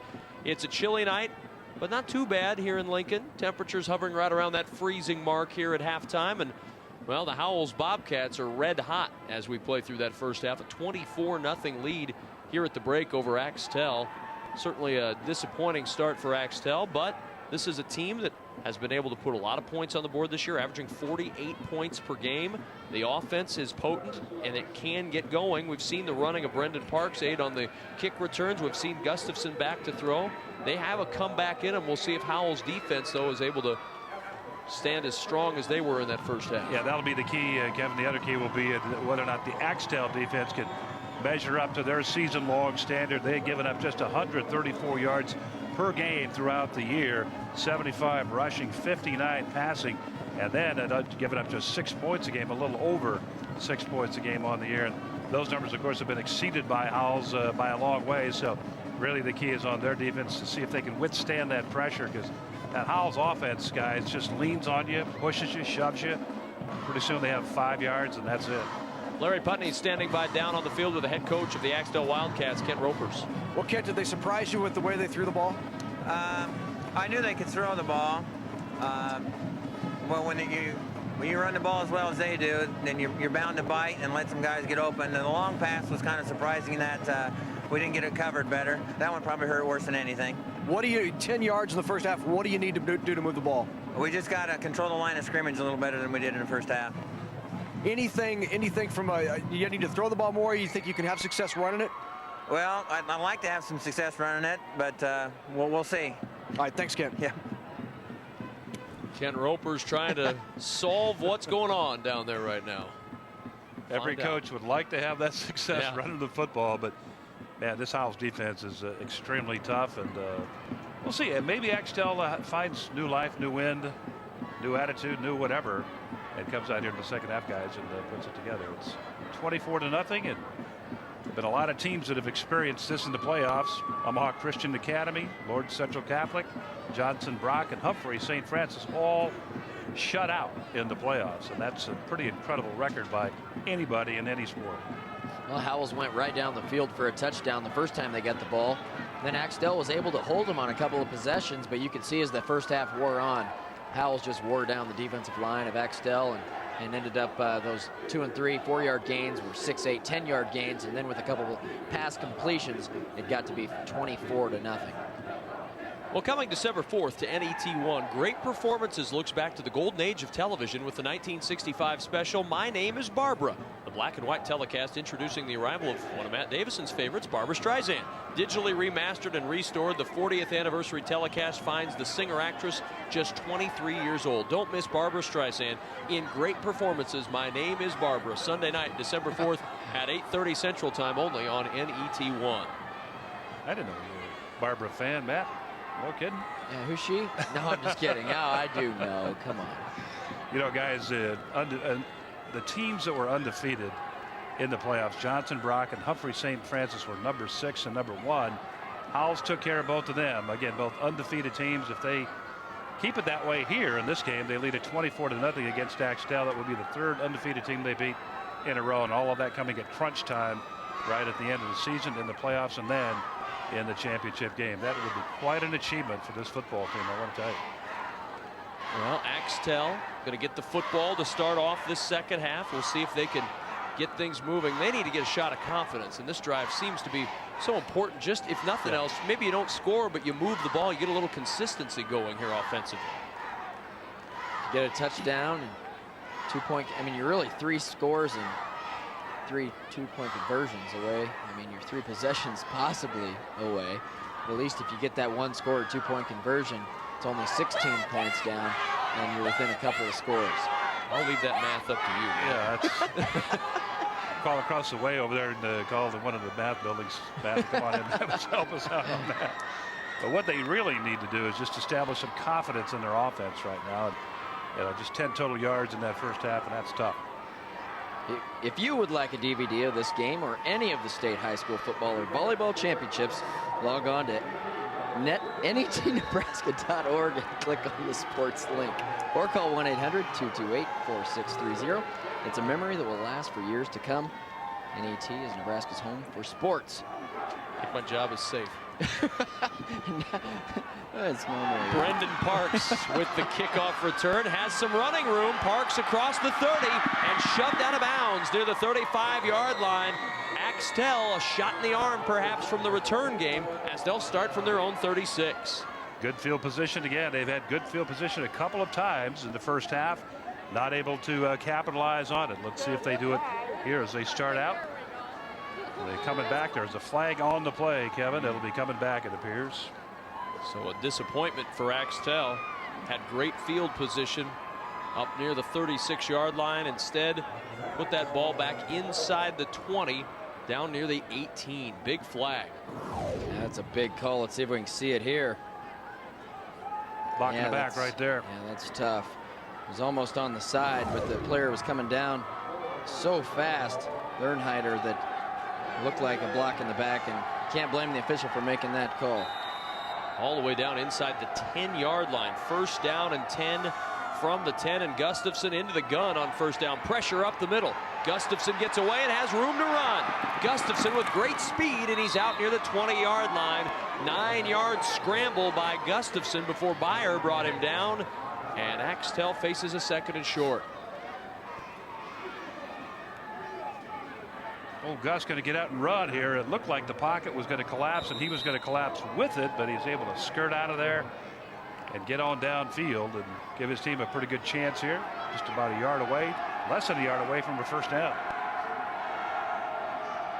2nd down and short, right up the middle, and Brendan Parks trying to wriggle forward for that first down yardage, and he comes up a little bit short. Still going to be 3rd down and less than a yard now for the first for Axtell.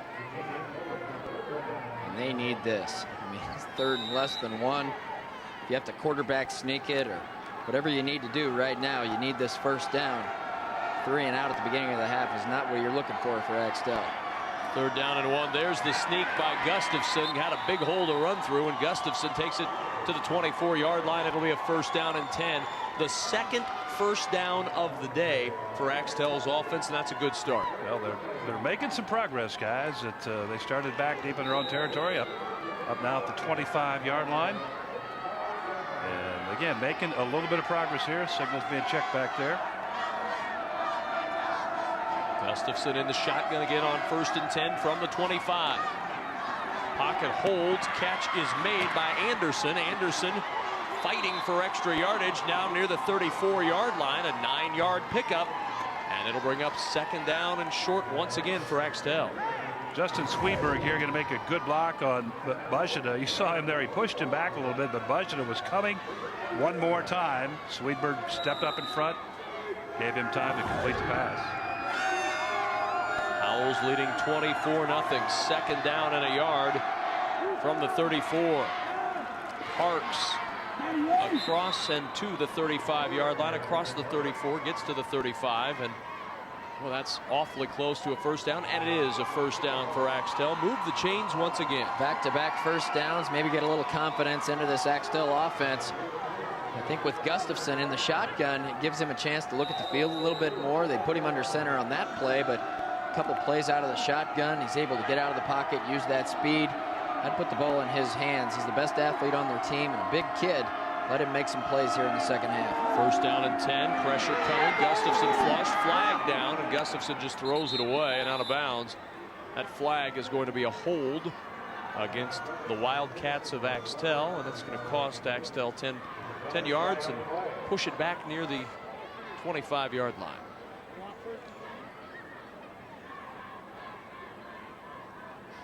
Officials will sort things out, discussing with Howells if they want to accept the penalty or take the result of the play.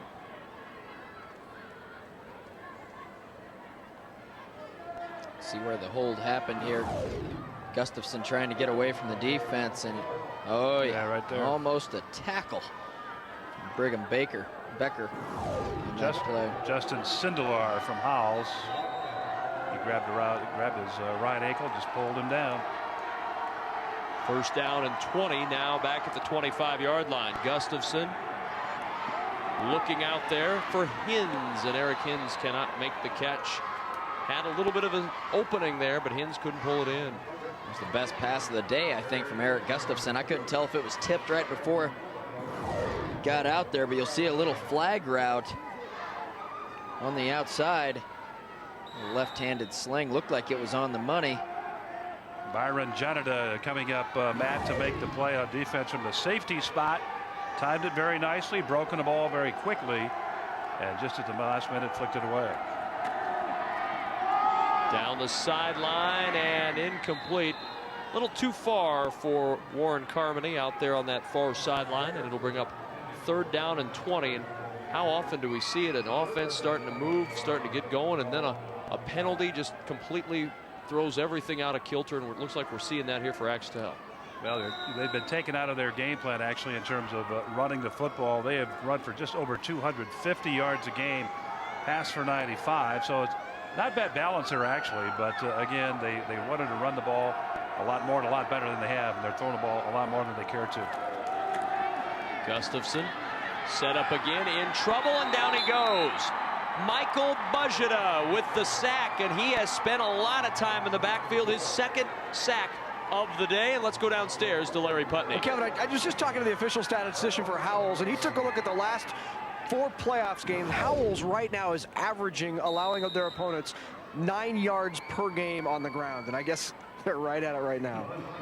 That is just an impressive defense that we've seen in this playoff run for Howells. 4th down, 25, time to punt it away, and the punt is blocked. Bujita able to block the punt, and Bujita into it on the end zone for the touchdown. Howells leads 30-0. Bujita into the backfield again, untouched.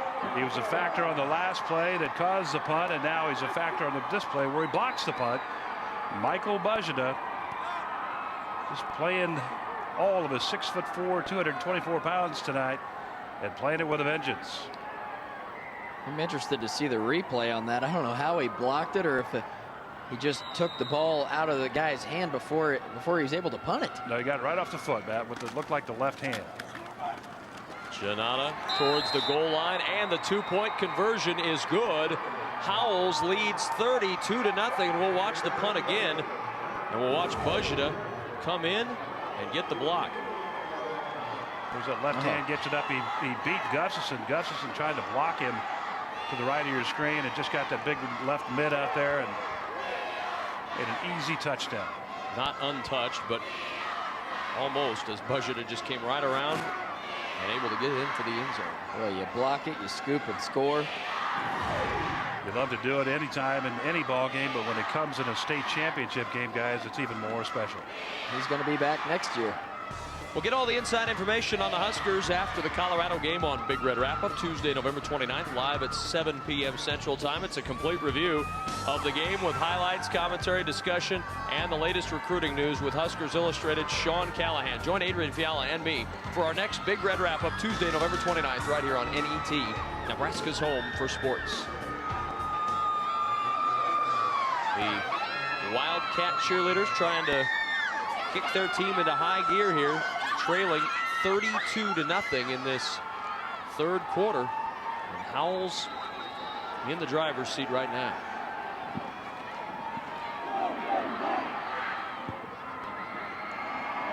And into the end zone for the touchback.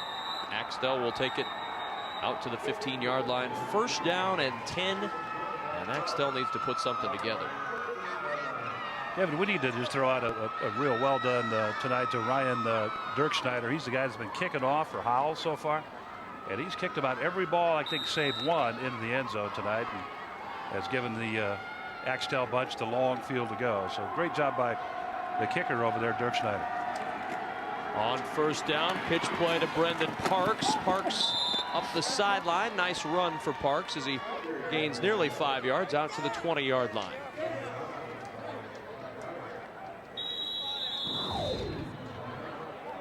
Nice sweep play to the right side. See the blockers out in front. A nice lead block here by Swedberg. Great job by Brandon Faltus to come up from the corner spot there and support on the run and keep things. He just about had the tackle, but he tried to arm tackle the ball carrier, and that's pretty tough to do. Got to be real strong to get that job done, and almost had it done, but he gained about 5 yards on the play.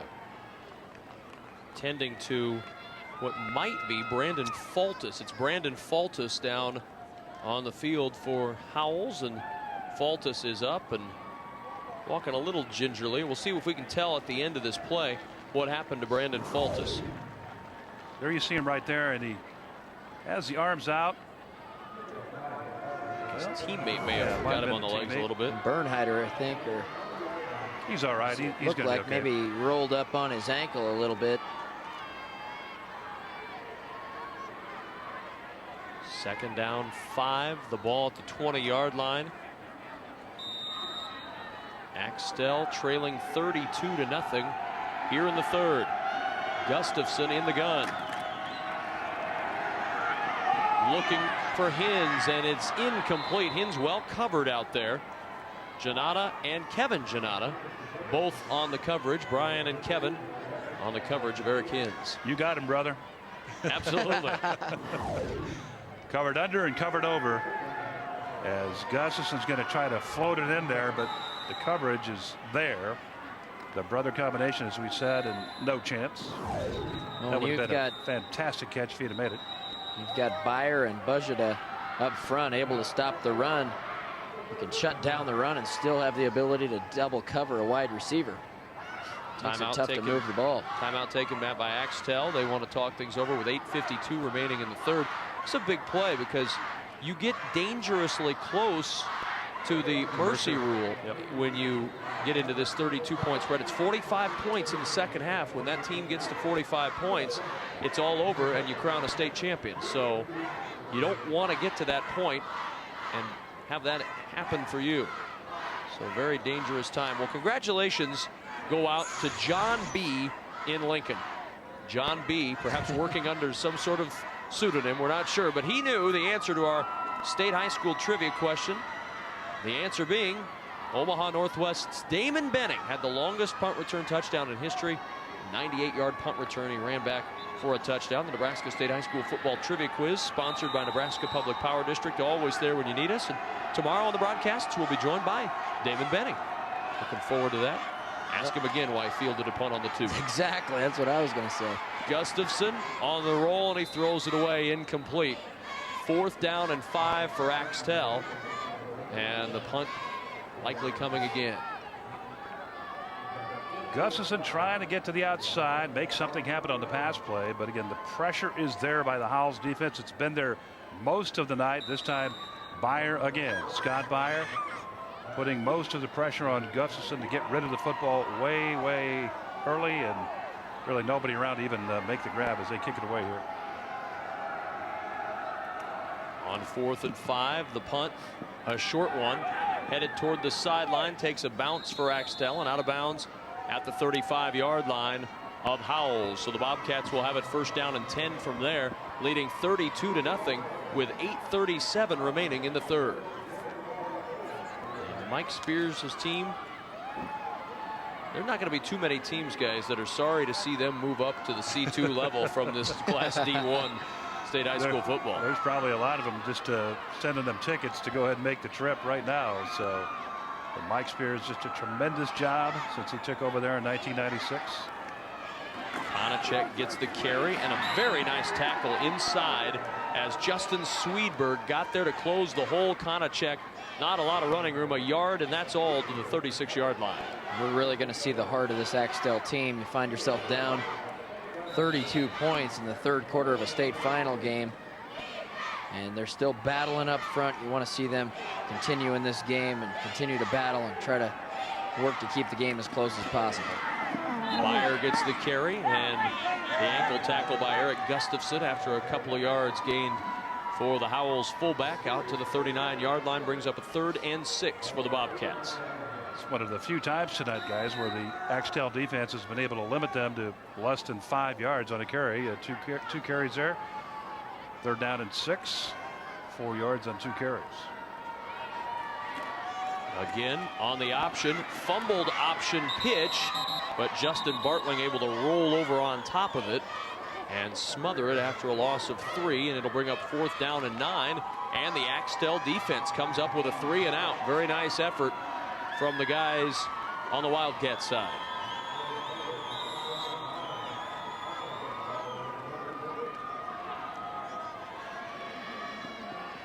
And ready to punt it away. Howells will send Brandon Faltus back. Now remember, we had some problems, Faltus did, on the punts in that first half. And this will give him an extra 5 yards to punt as the flags fly before the snap, and it'll be a 5-yard penalty against Howells. 2 punts averaged 10.5 yards per punt in that first half for Brandon Faltus. So he'd like to see a little bit more behind that. And Adrian talked about those mechanics that we saw in the first half by Faltus. Did you ever punt, Abe? Yep. Sure did.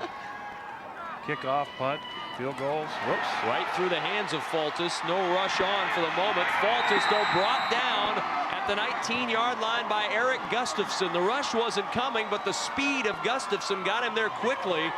And Axtell with their best field position of the night with 6:54 to play third quarter. Snap a little high, guys, but a snap that should have been handled back there. Let's take a look here. Faltus has to go up a little bit. Oh, that's a play you make right there. But it just kind of took his eyes, Matt, just a little bit off. That's all it takes. Yeah, that's definitely on the punter there, not the snapper. Gustafson gets a little bit of a high snap, wings it out, and incomplete. Would have been a great catch if Brendan Parks could pull that in. Instead, it's 2nd and 10 from the 19. Axtell's best chance, Matt, to take one in here. Very, very good field position at the 19-yard line. And they got to get it done right here. Got to get a score. Yeah, this is one you really have to get into the end zone with a 2-point conversion. If you want any chance at all to get back in the game, you got to have something right here. Another high snap. Gustafson in some trouble after that snap. Throws, and it is caught. Breaking away, and a touchdown, Warren Carmody. Gustafson's elusiveness bought him some time, and Carmody takes it in, and Axtell's on the board. Brian Jennetta there on the coverage, guys. He came up, he hit Carmody, but then slid right down his back, right to the ground, and Axtell gets on the board. Just as we talk about it, they get on the board to try to get themselves. There is time here, 6:40 left in the third, and the whole fourth quarter obviously to go. So there's time to get themselves back in the game, but they've got to make sure every series, if they get points somehow, get the touchdown, get the field goal, get something. Addison Popple tries the extra point, and it is no good. Popple misses the extra point, and the score remains Howells 32 and Axtell 6. And let's watch the touchdown pass from Gustafson one more time. This play was really made by the quarterback Gustafson from the get-go. He steps through the pressure, sets his feet, fires the pass, and Carmody breaks a tackle and into the end zone. So nice offensive play, and maybe that gets Axtell going a little bit here. Kick the ball off and try to get a defensive stand, get it back, and stick another one in the end zone. Well, the botched snap really contributes to that offensive effort.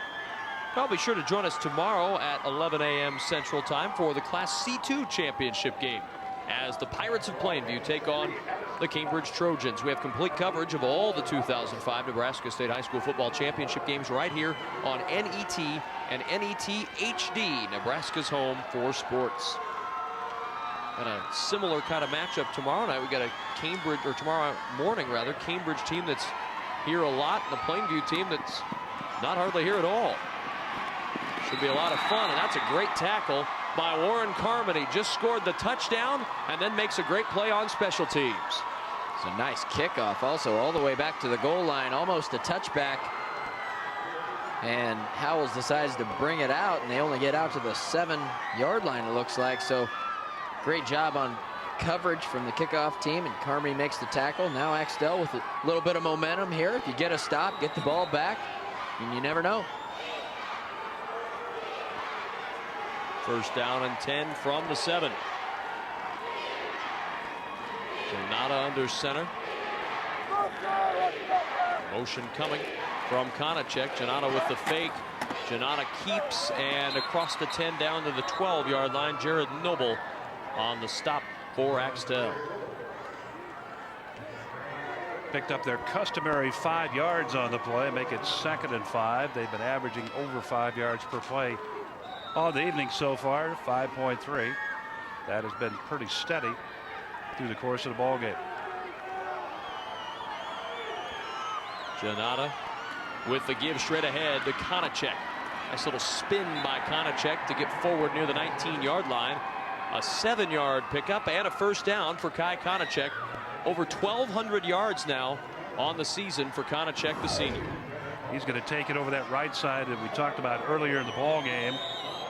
Michael Budget over there, Jeremy Svitek. They're a couple of their bigger, better players on that right side. From the 19, first down and 10. Konachek again trying that right side. Just keep pounding away. That's been the strategy for Howells as Brendan Parks makes the stop on Konachek. Pounded at that defensive Axtell and also pound the clock. Now 5.5 minutes to go. So they want to run the clock with this big lead and try to wear down that defensive Axtell even more than they have so far. 2nd down and 7 from the 22-yard line. 32-6, Howells leading here, 3rd quarter of the D1 state championship. Janata on the fake. Janata slips a tackle, gets away from a second tackle, and Janata's got the first down out near the 30-yard line. Boy, Anderson had the first shot in the backfield aid. He slipped out of that, did Janata, and the second opportunity for a tackle missed as well. Janata, just great individual effort. Excellent ball handling to start with, though, Kevin. He had a good fake up inside there and then just buried the football in his midsection. Took off around the end. Warren Carmody had a shot, but he was able to get away from him. Konachek, nice little move to get free. Konachek is brought down after an 8-yard pickup. Very close to breaking that one as Warren Carmody got him around the ankles, and Konachek going to stay down for a minute on the turf. It's that same ankle. Looks like he got it taped up outside the shoe after he hurt his ankle on the first play of the game, I believe, and Carmody saved a touchdown there. He was the last guy that was going to be able to save it, but let's see if that left ankle is what Carmody gets. Yep, got him right around that left ankle, and they're checking down there again. Kai Konachek, he's a senior, leading rusher. You know he's going to be back out there, already trying to put as much weight on it as he could. Well, we've seen some great performances tonight. Certainly a great one from the quarterback for Howells, Brian Janata, and earlier Mike Spears talked about his senior leader. He's just very confident kid, very confident young man, good speed, has very much will take the weight on his shoulders. You know, he doesn't ever assess any blame. He always says, I'll get it better next time. And just one of them great kids to have back there to free safety. Is pretty solid back there, doesn't make a lot of mistakes, and usually gets to where he needs to be. Terrific tackle by Justin Swedberg as Justin Bartling tried to get to the outside. And a first down coming for the Howells Bobcats as Bartling did get the first, but paid the price at the end of the play. 4:32 remaining in the third. 32-6. Howells with the lead over Axtell. Byer banging forward from the tailback spot this time, and Byer again 5 yards on the ground. I'm not sure we have to even watch the play. Just give a handoff and that's 5 yards and another handoff. Just about every first down play, given it's automatic. 5 yards, 2nd and 5 now. Last series it was 2nd and 2. They picked up 8 on that first drive, but now Byer 5 more. Byer gets the carry again, and Byer, who moved to tailback after the injury by Konachek, picks up 3 down to the 32-yard line. 3rd and 2 now for Howells. Already 53 plays from scrimmage for Howells to only 32 for Axtell, and it was much worse before the last drive. So Howells just had the time of possession in their favor and just the yards from scrimmage. 3rd down and 2, the give right up the middle. Eric Bernheide in there at fullback. A little bit of a shift in the backfield with the injury to Konachek. Bernheide goes in at fullback, and Byer moves back to tailback, but doesn't seem to matter who's back there. They're just churning out yardage. This Howells offense is like a grandfather clock. It just keeps ticking and moving ahead. No problem at all. 5 yards here, 6 yards there, 8 yards another place. Another first down here as they get her down to the 28-yard line of Axtell. See, they line up with 5 linemen in the I formation or split backs, and they bring it right at you. Now, there's not a lot of trickery going on here for the Howells Bobcats. It is, we're going to run it. You're going to try to stop it. If you can, we tip our cap. If you can't, well, we go into the end zone. Now there's a little trickery. As I say that, Janata with a flag down. Janata drug out of bounds at the 25-yard line, and it looked like maybe a hold out there on the edge. Rick Kampschneider had a hold of the defensive end down there. Had a pretty good hold. If you're going to hold, you know, make it good. Make it work. He did. You betcha. He did. So tackle him to the ground. He's not going to make the play. Never know. Maybe you don't get caught, and it turns out to just be a great block in the box score at the end of the day. Either that or something in films that everybody can just hoot and holler and laugh at. Watch the left side of your screen right here. You decide if this is a hold. Kampschneider had nice footwork. Getting that left foot out there. There goes Janata, and there's Kampschneider right there. Yep.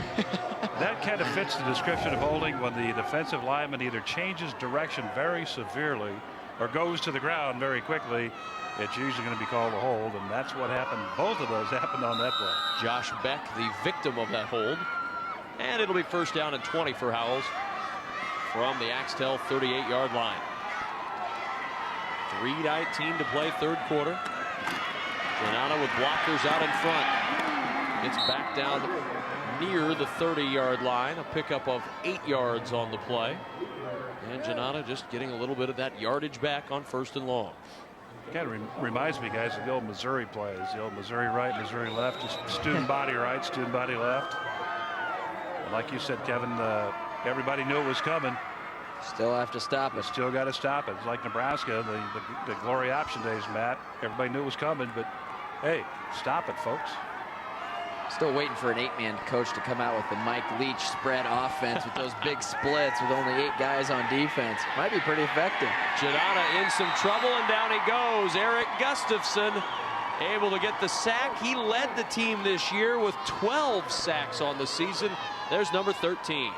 Quarterback playing defensive end, but at 6'3", 200 pounds, a good-sized kid. And you see Janata take the snap. Standing in there. Gustafson able to get around the block of Bazada. Make the sack. Third down and 18. The ball back at the 36-yard line. They need the 18 for the first. Janata sets the throw, wants the screen. Pass was tipped and incomplete. Jared Noble again makes a fine play for Axtell. And the Wildcats turn away Howells again. Pretty good defensive effort in this second half by Axtell. They were all coming on the blitz this time. Axtell coming right up the middle, and Noble, good pickup on the blitz right there. But Noble from the right side just gets away from the block there, trying to get it over on a screen pass, and Noble just got up in the air. How big is Noble? He's about 6'4". Yeah. He's getting ready for basketball season. Up in the air, he's about 8 foot. Time to punt it away. Faltis gets off a better punt, and it's taken at the 9-yard line. A tackle broken. Some room to run for a moment by Brendan Parks, but he is stuffed at the 17-yard line, and that's where Axtell will start first down and 10, trailing 32-6. Faltis stepping towards the middle of the field the last couple of punts and kicking the ball right through the middle. Well, Thursday, December 1st at 7 Central Time on NET1. Listen to citizens and leaders of Nebraska as they discuss the future of public education in your schools on Nebraska Connect Special. Then at 8, a national town hall meeting about healthcare, a By the People special coming this December to NET1. Mitchell Anderson fumbles a football at the end of the play, and it's recovered by Howells. Anderson fighting for a little extra yardage. Brandon Faltis recovers, and I'm not sure if Anderson fumbled, if he was trying to pitch it back to make a bigger play. They were trying for that hook and ladder.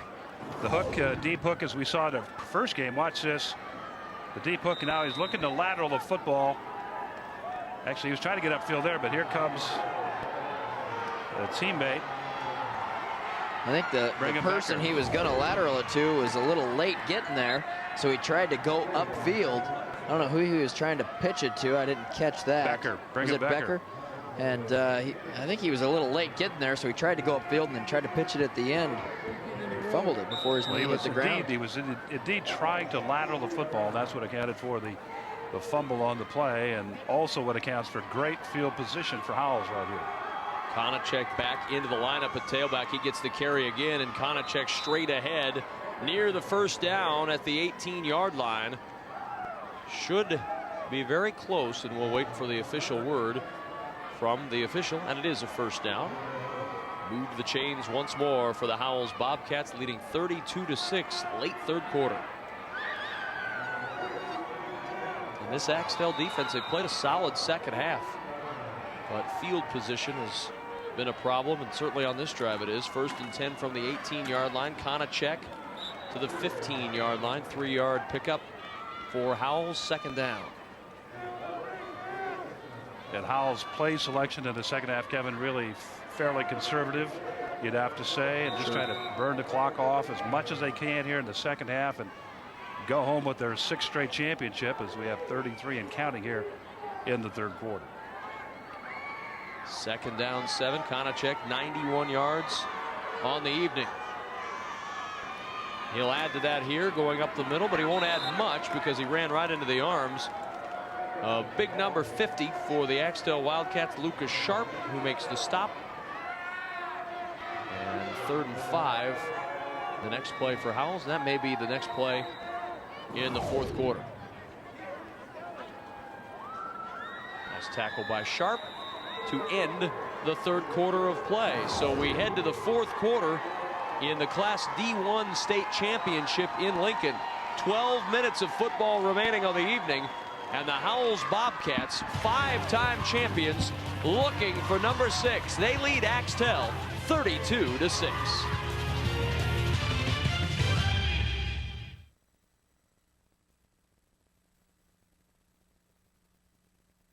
Nebraska is the only state served completely by publicly owned power. That means our success isn't determined by how well we serve stockholders, but by how well we serve fellow Nebraskans. It means Nebraskans working 24 hours a day to provide uninterrupted service and affordable electric rates to other Nebraskans. Always there when you need us. NPPD. Together with your local public power utility. From PBS and the producers of The Farmer's Wife, Country Boys, coming in January, only on PBS. You're watching NET Television, Nebraska's PBS station.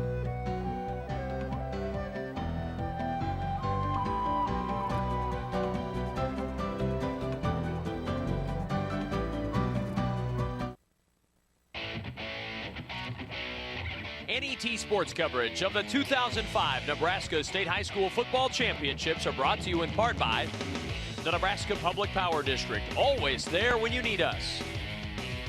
By Education Quest Foundation, improving access to college through scholarships, community grants, and college planning services.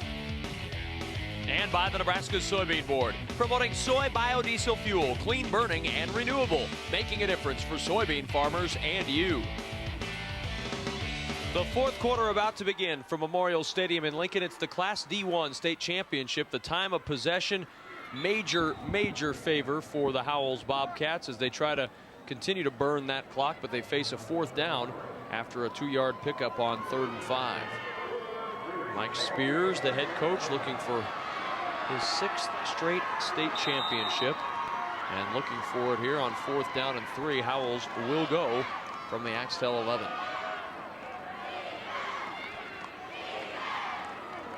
See what the Bobcats can muster here on 4th down. See what the Wildcats of Axtell can do. See if they go right side, Kevin. Yep. They will indeed on the option play. Janata towards the goal line. He dives and he's in for the touchdown. That play has been so successful tonight, and Janata cashes in again for 6 more. Belly option, they fake the give to the fullback. Janata has the option to go around the end and take the ball himself or pitch it. And once again, really nobody home on defense for Axtell as they're so worried about stopping the fullback up the middle. And Janata with that speed gets to the corner and takes it in for a touchdown. Two-point try, Janata towards the goal line, and is he in? He is.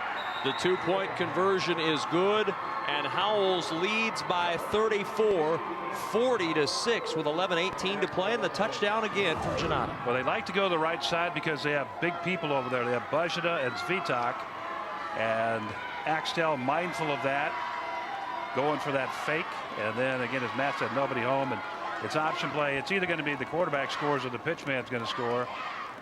And Janata's just going to take it in all on his own. No surprise there, quite frankly. This team's just a well-oiled machine that hurts you everywhere they go. There's the scoring drive, 6 plays, 29 yards. The 11-yard touchdown run by Brian Janata. Janata into the end zone for his second touchdown of the day. He's at the 100-yard mark rushing this evening, along with Kai Konachek, 2 100-yard rushers for Howells. They've thrown the ball 5 for 8 passing today as a team for 78 yards, and a 40-6 lead for Howells.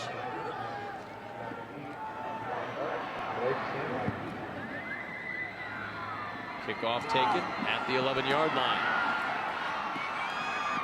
Again, breaking tackles Brendan Parks. Flag is down, and Parks is down right near the 28-yard line, but I have a feeling that Axtell is going to be in a little better position after the face mask, and they are.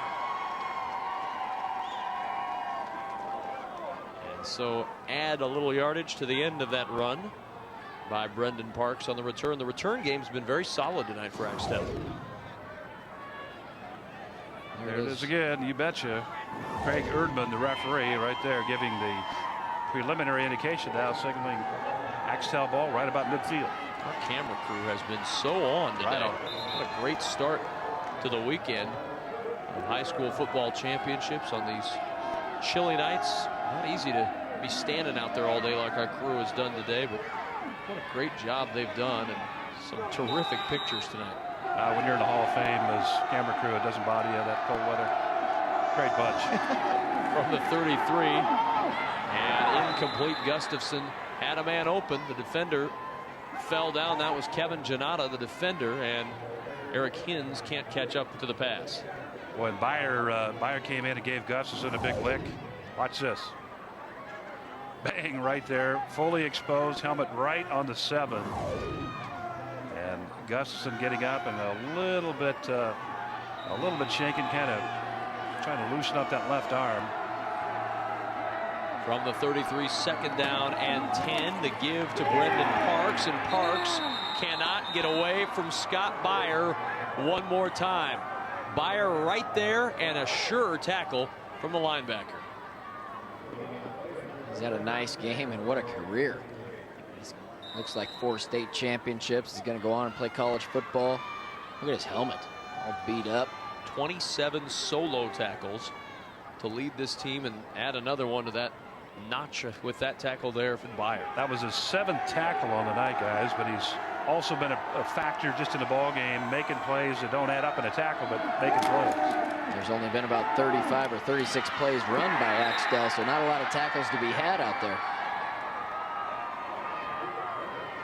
So a third down play that goes for 3 yards, and a 4th down and 7 for Axtell as Eric Gustafson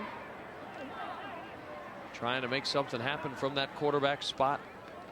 Ends up a little bit short. It's 4th down, and comes the punt team on for Axtell.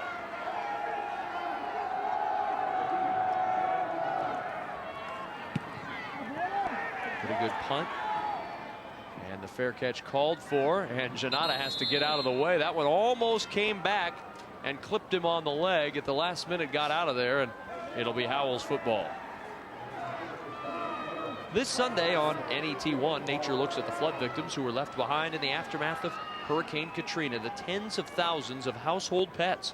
Nature traveled with animal rescue teams looking for animals in distress. Witness the heroic efforts to save Katrina's animal victims this Sunday night at 7 Central Time on NET1. 9:44 to go, and the Howells Bobcat fans feeling pretty confident right now. Smiling big time over there on the far side. Janata gives to Konachek, and Kai Konachek Trying to get upfield and never did go down, but forward progress stopped. And it's a pickup of a pair to the 19-yard line, just over the 19-yard line. It'll be second down. Call it a long 7, just shy of the 20. 9:18 to play, fourth quarter. Howells in no big hurry right now. Janata on the option, fakes the pitch. Janata sheds a tackle, got a block. Janata could go. Gustafson, can he catch him from behind? Janata at the 10 and down in the arms of Gustafson at the 7-yard line. There's that track speed from Gustafson to catch up with Janata. The closing speed was great, but a huge gain by Brian Janata. I don't know if anyone else in the state was going to run him down. Janata's got good speed. He's able to find a seam right up the middle of the football field. And Gustafson from his defensive end position, you can see him turn on the afterburners. You'll see him come into the screen here, and he's able to run him down inside the 5-yard line. First and goal from the 8. Okay, inside the 10-yard line. And the line is yellow now. It was white this morning. They fixed things. You know? They got the field warmed up. It wasn't frozen. First and goal from the 8-yard line. Konachek just straight ahead, and guess what he got on first down, Aid, from the 8-yard line? It's a 5-yard pickup. We've said that before. It's just been automatic all night for Howells. Hand the ball off, go right, go left, go up the middle. It's about 5 yards every time.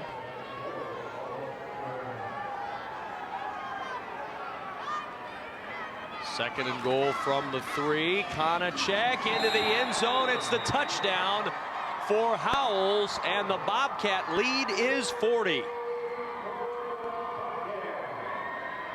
And the Howells Bobcats, barring a major turnaround, are going to be hoisting that championship trophy for the 6th straight time. Pretty safe assumption, I think, there, Kevin. I go out on sturdy limbs around here. 2-point try, and it fails. Justin Bartling trying the right side, and another good push up there from Justin Swedberg and Blake Sandmeyer. But here's the touchdown again. It's nothing but straight power, and guess where they're going? Over that right side again, as they are wont to do. You watch this team, they are always going to take it in crunch time over Vajda and Svitak over there on the right side. Well, there's the schedule. 50 consecutive wins, the 5-year record last year of 64-1. That's last year's sweatshirt. They'll be printing up new ones in Howells in the next couple of weeks. 6 straight titles. So there's another business you can get into. The eye black business, Matt, and the schedule sweatshirt business. That's a double-pronged shop for you up in Howells. 63-yard drive for the Bobcats. Matt's eye black and sweatshirts. And if you would like a DVD of this game or any of the state high school football or volleyball championships, log on to netnebraska.org and click on the sports link, or call 1-800-228-4630. It's a memory that will last for years to come. NET is Nebraska's home for sports. I'm not sold on that. I'm not sold. I'm going to get a DVD. Add it to the archives. Yeah, I was going to say, you will take that DVD, much like you did the mug on Tuesday night from Big Red Wrap-Up. 3 or 4 appearances. The fee is minimal. I figure a mug is what I deserve. And the chair. I'm wondering where that went, too. Working over the right side. Room to run for Blake Sandmeyer. Sandmeyer down the sideline, out to midfield. The return game tonight for Axtell has been the real bright spot. But then that Howells defense has really stiffened when the offense comes on the field. And you like the fight here. Axtell, even though they're way down in the count here, they're not giving up. They're going after it. Good catch, or a good cut right there, protecting the football, making sure that ball's not going anywhere, but staying right with him. From the 39 of Howells, first down and 10. And right up the middle, fullback looked like he got a little bit of an early start, Justin Swedberg, but he moves it forward from the 39 down to the 36-yard line. Justin will just tell you, Kevin, I'm quick, man. It looks like I'm moving ahead of that snap, but I'm not. Kind of like Dave Remington in the great old days. Yep.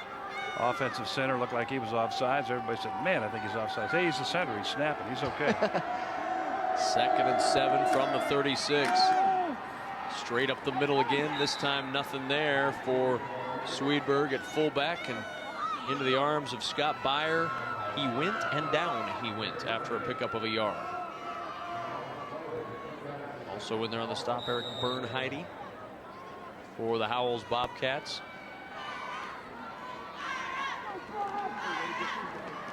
Third down and 6 for Axtell. The ball on the 35-yard line of Howells. Gustafson in the shotgun. Pressure coming up the middle. Swings it out. Incomplete, intended for Warren Carmody. Out just ahead of the first down marker at the 28-yard line. And it'll be 4th down and 6. Good coverage by Kevin Janada as we see the play unfold. Balls are a little bit high, but Janada there to make the play just in case. That Howells defense has just forced Axtell to throw the ball, and you know, the down and distance has forced that, and also the score.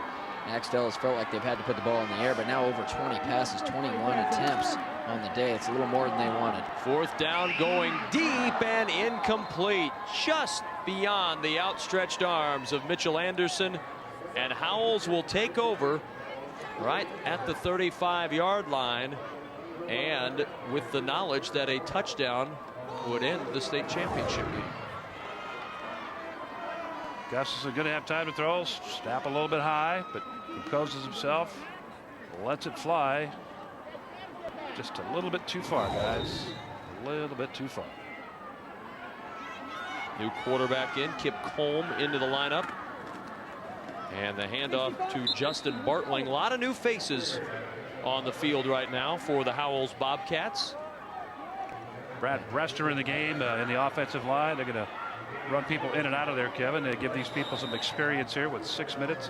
Pretty nice when you have about 6 minutes left of the ball game and you can get a lot of your younger players in that sometimes don't get a chance to play, but they will now. Well, this is how you build for that next state championship. These guys get in and get a taste of the action. 2nd and 10 from the 35. Great pressure coming in on Camp Schneider from Brendan Parks. Parks makes the tackle in the backfield. Tyler Heiner, the ball carrier, and he had nowhere to run. Just great job up front there by a number of, as you look at number 6, that's Brandon Parks. Excellent work by Parks, but Jeff Picorni is in at a guard for Howells, along with Bresser at center. 3rd down carry by Ryan Dirk Schneider, and not going to get anywhere. Right back to the line of scrimmage. 4th down, 13, and Howells will punt it away. And Mike Spears doesn't want anybody to be mercy ruled in a championship game. Gave his kids a chance to come in and play, and they know that this championship is well in hand. No need to try to pour it on. Time to punt it away. Faltis in to punt.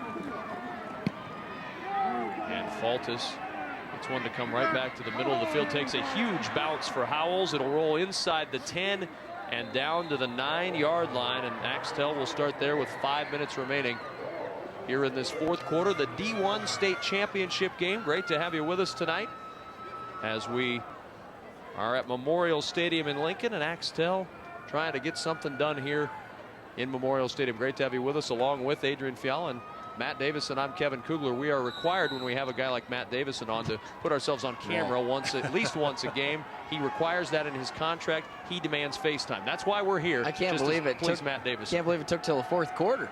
I know. For a while there was going to be some issues, some contract problems as flags are down, and a pass interference is going to be called. But there you go, people. Matt Davison. Now you get to see him. Hello, Nebraska. And we also want to keep him between us, Kevin, because we want to keep him a little bit under control. Not easy. Not easy to do. Not easy to do here at the up in Memorial Stadium's press box. And we'll see Matt again on Saturday morning. He'll be manning the sidelines for us on Saturday. You're just everywhere. You're in the booth. You're on the sidelines. You can't be stopped. And I'm sure it's going to be just sunny and 65 degrees on Saturday, so I won't be cold down there. I hope it is. Scott Frost will be up here in the booth with Larry and Adrian on Saturday morning. And then the crew, Scott, Adrian, me, back up here on Saturday night with Larry down on the sidelines. Some trickery here as the pass being thrown and intercepted at the 35-yard line. Carmony's pass is picked off. Janata makes the interception, and Howells turns Axtell away again with 4:45 to play. That play was going to be a throwback to the quarterback. That was covered. Howells recognized that. Watch as you see Gustafson pitch the ball. Now he's going to peel off, go to left-hand side. Carmody wants to throw it back to him, but Howells had it covered, and so he's going to try to go to the secondary man, but he's woefully underthrown right there. Howells gets it back. Janata with his 7th interception of the season. Handoff up the middle and nothing there. Jared Noble right on the doorstep to snuff out Ryan Dirkschneider. Great play by Noble.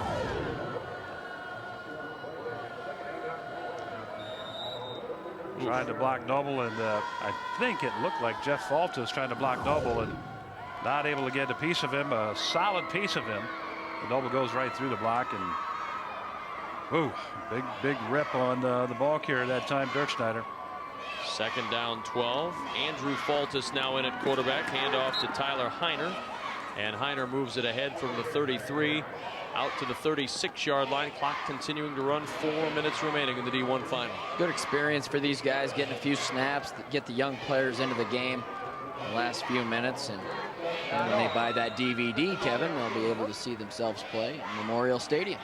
Nice memories. Yes, they will. One of those guys, Lance Check, now in the game at the right guard. Up the middle, the fullback, Brent Kofel, makes the carry. Sorry, Sofal is the correct pronunciation for Brent's name.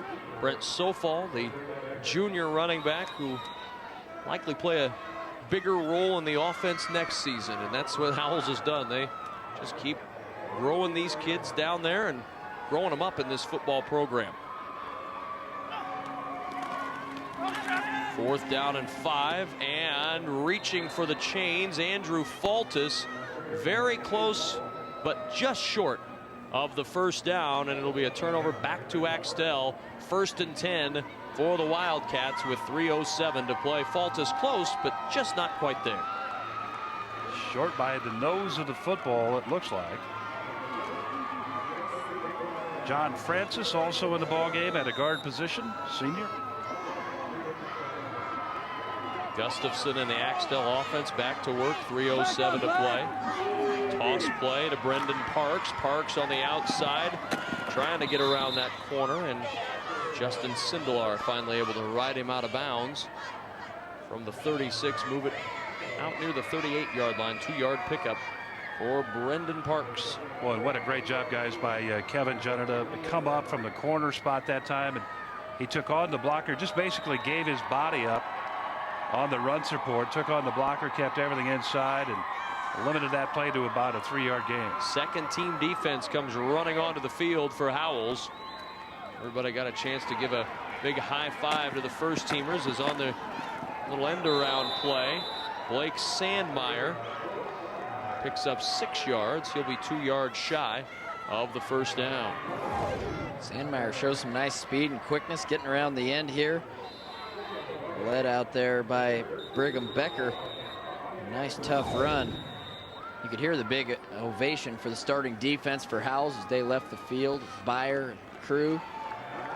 Big ovation from those Howells fans who appreciate the last 4 state championships that the seniors have been involved with. Timeout taken by Axtell with a 3rd and 2 from the 36-yard line of Howells.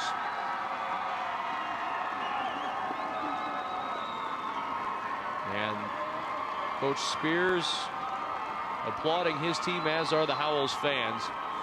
Just a tremendous run that we're witnessing with Howells High School football, and it'll be interesting to see how that continues at the next level when they move up to C2 next year. Let's go downstairs to Larry Putney. Larry? Well, Kevin, he's, if you talk to Coach Spears when he moves to C2, he says it's just 3 more guys. It's still football, and he really likes what he sees in his younger players. He had a sophomore class that played 3 11-man games this year, went 3-0, and he thinks his sophomore class is as talented as his juniors and seniors were at that age. Now the 3rd down carry from Warren Carmody. Tackle made in the backfield by Tyler Heiner. And that second-team defense for Howells comes up with the stop. You bet. And Kai Konachek, Kevin, really started all of that in terms of breaking down the play. He was able to move inside from the linebacker spot, got a hold of the ball carrier, not able to make the tackle, but slowed him down, let his teammates finish the job. Mitch Anderson in at quarterback. The toss play to Justin Roberts. Roberts trying to get to the outside. He won't get there. And a turnover back to Howells. 2:02 to play in this fourth quarter. And the D1 state championship, may as well get the engraver out because it's going back to Howells once again.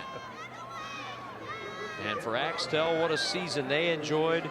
Their first 5 games this year, they pitched a shutout. Didn't allow a point until that Elm Creek game that Larry talked about earlier, where they fell behind 16-0. 6th game of the season before Axtell even allowed a single point. A remarkable start to the year, and just a terrific run for Axtell and head coach Kent Ropers. Their first trip ever to the title game. Kip Colm on the pitch to Ryan Dirkschneider, and it'll go out of bounds. And a loss on the play of about 3 yards back onto the Howells side of the midfield stripe, back to the 39-yard line. I was just looking over across the way. There are a couple of the Howells players. Yeah, they're going for the Gatorade. They must have dumped it all out. They're looking for some Gatorade to dump over Mike Spears. Just going to get the bottles now. Yeah. We don't have a bucket, so we'll just squirt you with a water bottle. Here they come. And down. There's Spears. Coach Spears, well, not as wet as he would be. Got a little dumped on the hat. 2 bottles of water. There it is. Sindelar and Faltus, 2 seniors. You got to do that as a senior. Yep, and it's better than a whole barrel of water, as you would know on a night like this, a chilly night. But he's happy to take it, no doubt about it. 3rd down and 16 from the 36. Kip Colm in at quarterback. The give to Tyler Heiner, and Heiner with a nice run out to the 35-yard line of Axtell. Clock continuing to run as we come up on a minute remaining in this state championship game to wrap up day 1 of our state tournament coverage, state finals coverage here from Memorial Stadium. Big games tomorrow in C2. Cambridge and Plainview will start us off at 11, and then the highly anticipated Class A matchup between Lincoln Southwest in their first ever state final and Millard North in about their 39th state final. So we'll get a chance to see those 2 terrific games tomorrow right here on NET. 11 a.m. Central and 7 p.m. Central. Be sure you're with us. 4th down and 7 as Tyler Heiner to the edge and out of bounds short of the first down near the 30-yard line. Axtell will get one more offensive possession in this 2005 season, trailing 46-6. Mike Spears, big wide grin, happy as you can get. 6 straight state championships for his ball club. That's just amazing, guys. I mean, in a community the size of Howells, you know, to have that many classes in a row where you have good athletes, not just good, but great athletes who are able to go on and win state titles. I mean, it's really unheard of in a small community. Sometimes you get 1 class, 2, 3 classes maybe, but to have that many years in a row where you're that successful, I mean, it's just... Well, Matt, Falls City Sacred Heart down by your neck of the woods, the other team to have 6 straight wins from 89 to 94, but that's been it. Tying the state record here with this championship. A little history made, as we said at the top of the show. And the other thing about it, when Mike came in, guys, back in 1996, there were 20 kids out for football at that time. And this year he has 45 out for the team and on the ball club. So that just tells you he's more than doubled the amount of players coming out for football. I would imagine there's a certain amount of pressure if you're a young boy in the Howells area. You got to be on that football team. And again, as we said earlier, family, parents, relatives, all involved in the process. Anderson with the give straight ahead, and a pickup on the play by Jesse Callahan, and Callahan will take it inside the 30 down to the 27-yard line. Timeout called by Axtell.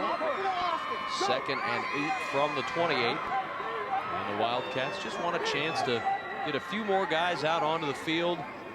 For everybody on that team, it's their first trip to the state championship, and if you're Kent Ropers, you want that to be a moment to remember for each one of those guys out there. Not the way they're going to want to end this season, but they certainly want to come out and enjoy their trip to the state championship and everybody getting a chance to play.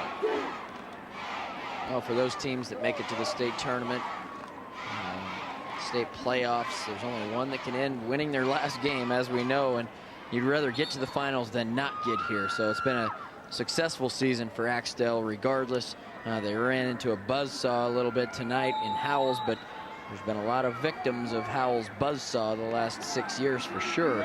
So Axtell has nothing to be ashamed of. A great season for them. Handoff straight ahead again. And just working forward for some yardage. Carry on the play from Nate Roberts. And the clock winding down. 3rd down and 3, and we will not see another play. 2 seconds, 1 second, and that is it. And the D1 state championship. It is in its familiar spot. The Howells Bobcats claim number 6 as Mike Spears leads his team to a 46-6 win over the Axtell Wildcats. Howells dominates tonight, 396 yards of total offense to 86 for Axtell, and they really took care of business on the scoreboard. 46-6. Axtell, a football team that was averaging just over 47 points a game. They only get 6 against this buzzsaw defense, as Matt called it a moment ago. So you tip your hat both to their offense and their defense tonight, really coming up and playing a championship game. And how about a senior class at Howells that goes out having never tasted defeat in a state championship game? They made it to every one, and they've won every one. Now, it's got to be a great feeling. There aren't too many guys that have ever had that feeling. You mentioned Sacred Heart accomplished that feat, but this senior class has to be very proud, and it gives a lot of momentum to this program next year. Howells wins your D1 state championship at Memorial Stadium, 46-6. We've got some medals to hand out, and we'll hand those medals out next.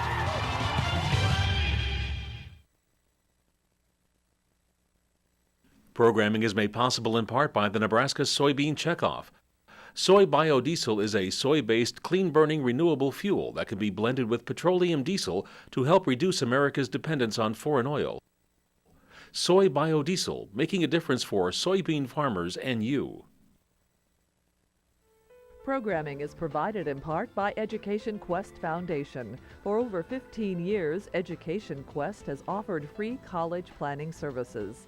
These services include scholarship searches, student loan information, college selection, and help with completing financial aid application.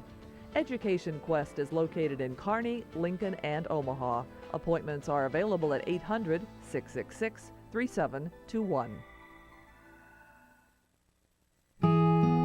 Ted Kuzer lives in Garland, Nebraska.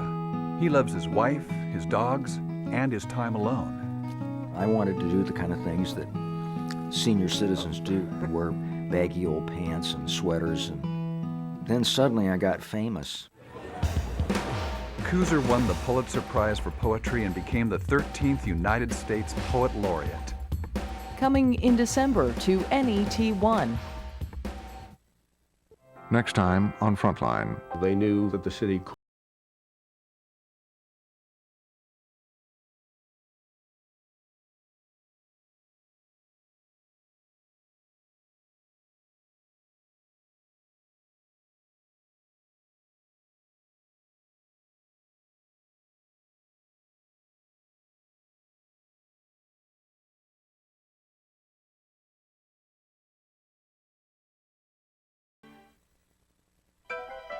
You're watching NET Television, Nebraska's PBS station.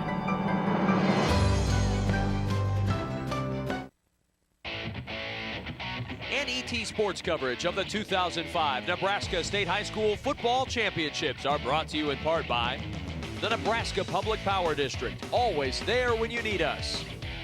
By Education Quest Foundation, improving access to college through scholarships, community grants, and college planning services. By the Nebraska Soybean Board, promoting soy biodiesel fuel, clean burning and renewable, making a difference for soybean farmers and you. And by Pepsi, a proud sponsor of the State High School Football Championships. Along with Adrian Fiala, Matt Davison, Larry Putney, I'm Kevin Kugler from Memorial Stadium in Lincoln, Nebraska. Howells tonight, they were dominant, 46-6 over Axtell. Axtell had some good moments, but Howells just put together an all-around terrific football game tonight, and they are your D1 state champions. Let's go to our public address announcer, Dwight Weidiger. He will introduce us to the runners-up in D1 and hand out the trophies to Axtell. The Nebraska School Activities Association is honored to have medals and trophies for both of these outstanding teams. The award presentations will be made by NSAA Board of Control members Dr. Dallas Watkins from Dundee County, Dr. Bob Resnicek from Omaha West Side, and U.S. Bank Representative Dolores Terway. Here are the awards for Class D1 runner-up Axtell High School. Will head coach Kent Ropers and your assistants please come to the sideline stage to present the silver medals to the members of your team. Players, as your name is called, please come forward to receive your medal. Number 3, Addison Popple. Number 6, Brendan Parks. Number 7, Eric Gustafson. Number 10, Justin Swedberg. Number 12, Ryan Anderson.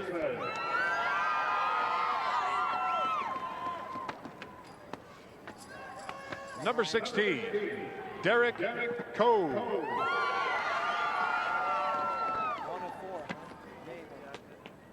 Number 20, Mitchell Anderson.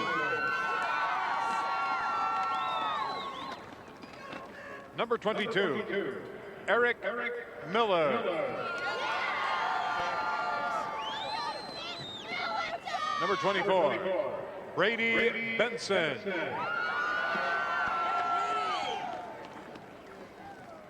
Number 25, Warren Carmody.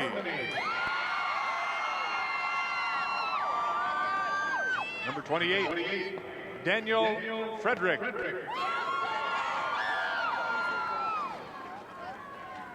Number 29, Brock Schneider. Number 32, Brigham Becker.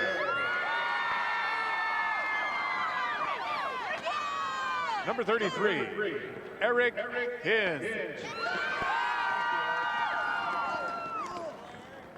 Number 35, Justin Roberts. Number 40, Tanner Raby. Number 41, Grant Carlson.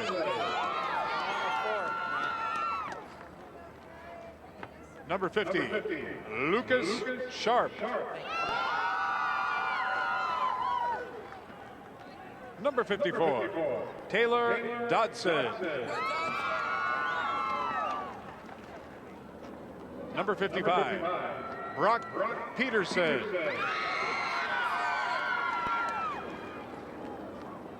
Number 60, Ryan Overlease.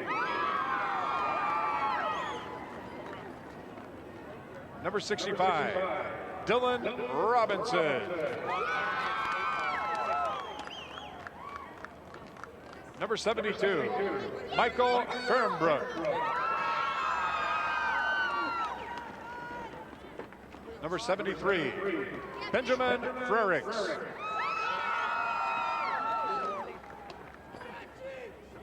Number 75, Kellen Myers.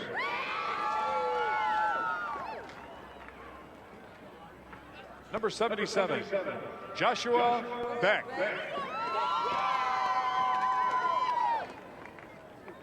Number 80, Ryan McDonald.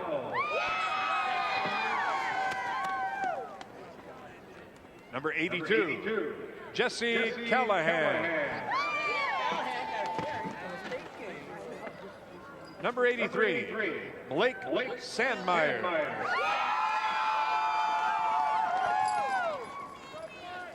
Number 88, Nathan Roberts. Number 90, Jared Noble. Number 95, Caleb Erickson.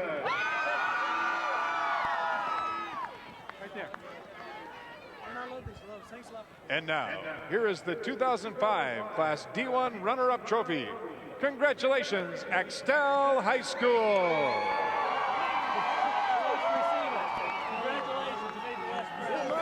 Good job, guys. Gus, get in on this. Oh, a terrific accomplishment for the Axtell Wildcats. Their first ever trip past the second round of the playoffs, let alone to the state title game. And they walk out of this 2005 season with their first ever football trophy for the trophy case. Congratulations for the Axtell Wildcats, a 12-1 season and a great way to go out in 2005. Not this game, but this season as a whole. These guys will look back on it and say, hey, that was a tremendous year, and we really accomplished something. Yeah, they lost to a very, very accomplished and tough football team in Howells, but a great year, as you said, Kevin, and something that really maybe provides a motivation for them for next year to step up and try to get back here again. But you come away in the championship game with some hardware. It's a good feeling right now, disappointment, but a couple days it'll be okay, and they'll be feeling good about next year. The Howells Bobcats, they know the drill. They've been through this before. We head back to our public address announcer, Dwight Weininger, to introduce you to the 6-time state champion Howells Bobcats. And now to the champions from Howells High School. First, head coach Mike Spears, we have a special award for you.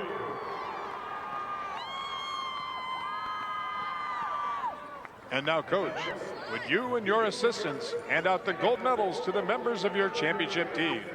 Players, as your name is called, please come forward to receive your medal.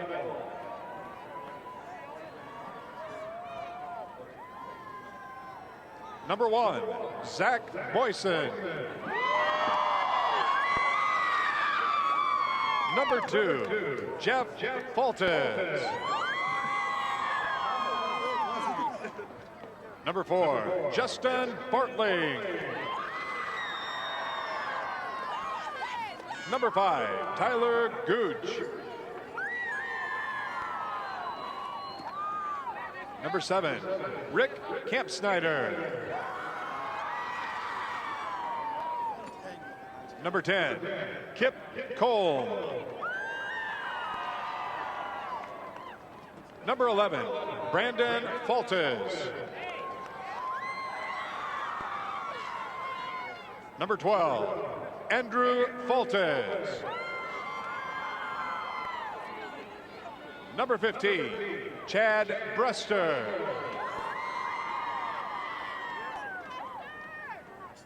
Number 16, Mickey Shoemaker. Number 17, Austin Sofall. Number 18, Brian Janata. Number 23, Brian Maestrick. Number 24, Kai Konachek. Number 26, Jason Hageman. Number 27, Jason Janata.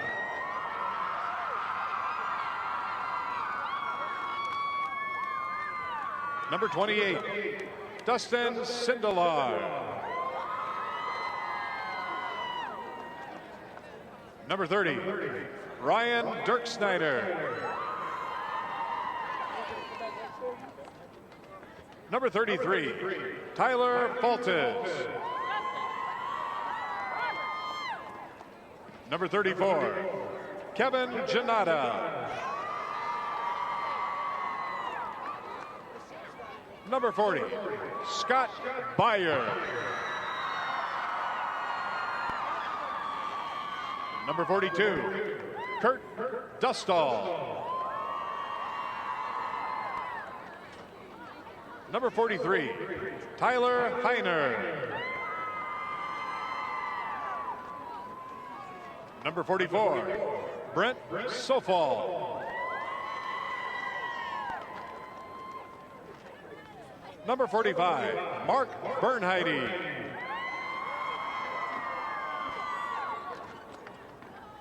Number 47, Joe Ritzdorf.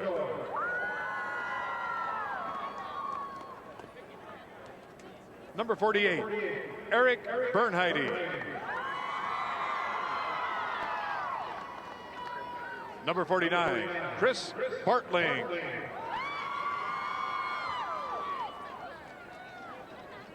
Number 52, Brent Hageman. Number 54, Ben Rogge. Number 55, Sam Vaca. Number 57, John Takel. Number 60, Jeff Picorni. Number 64, Nick Weeman. Number 65, Lance Check.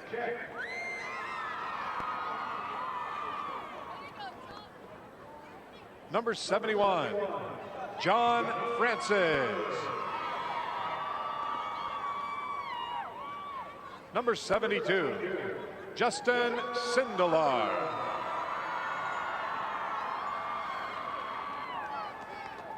Number 73, Derek Brester. Number 75, Michael Bazzetta.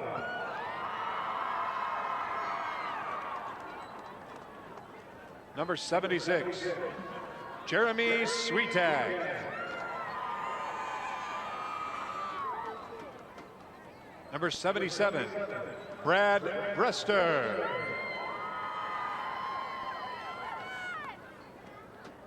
Number 82, Corey Janata.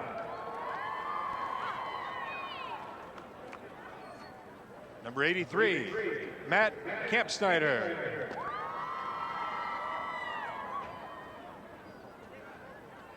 Number 86, Steve Marek.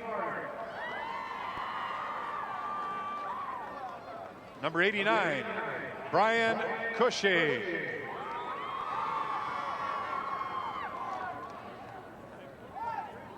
And now, for these outstanding athletes in their school, here's the 2005 Class D1 State Football Championship Trophy. Congratulations, Howells High School. Sixth consecutive title in Class D1. It will be the last title that they win in D1, at least for right now, because the Howells Bobcats will play C2 football next year, and they'll go into C2 riding 6 straight championships, a remarkable achievement. Probably a lot of teams in C2 not liking Howells coming up to C2 with all the success they've had. You'd think they're going to continue to have great teams in the future. And Matt, I think they will. I think, as Mike Spears said, hey, we're going to add 3 guys to the roster and give it a go again. And so we'll keep our eyes on Howells. I mean, this is a young man and a coaching staff that really seems to rise to the occasion. They really have here, as the record would indicate. So it's going to be interesting to see how the Howells people respond. And congratulations to Mike and his team and all the people in Howells, Nebraska.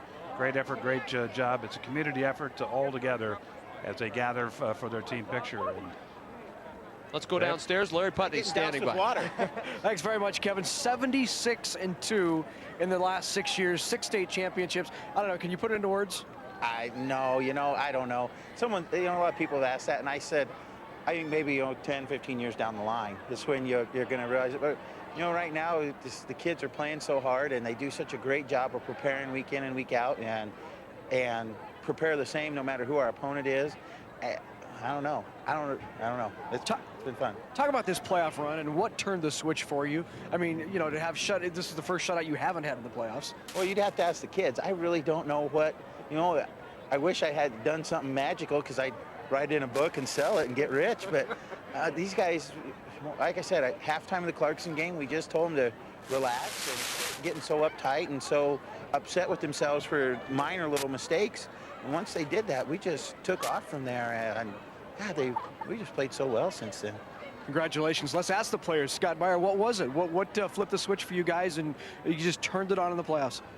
I think it was mostly our attitude, because every time, you know, we get so down on ourselves, we do something wrong, and guys would just, you know, get so down, and, you know, they'd be down the rest of the game. And, you know, after Spears came out, you know, in that Clarkson game and said, you know what, it don't matter, you just got to keep playing it on, and, you know, that's what made us turn the switch.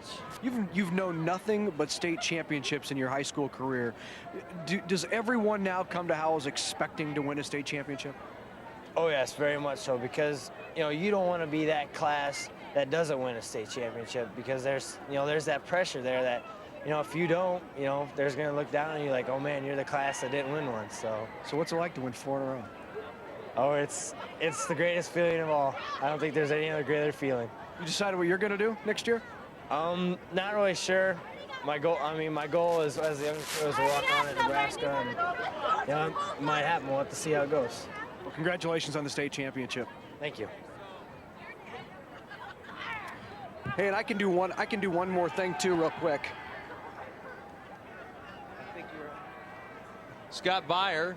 We'll see if Larry's going to do one more thing real quick in just a minute. But Scott Beyer with a tremendous job all day long, and a chance for Scott Beyer to, well, head out into his next phase of his career. His goal's been to walk on at Nebraska. We'll see if he's going to do that. And they want to look at him as a linebacker too, Kevin. So he plays a mean linebacker.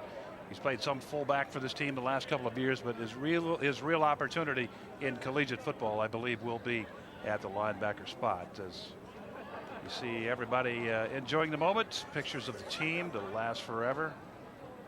Yeah, 4 in a row. For this bunch, yeah, 4 for in that a row. group, yep. Add 2 more to the list. What a mix, I'll tell you. As promised, Larry's got one more thing. Larry? Yeah, this is the one more thing I was going to tell you about.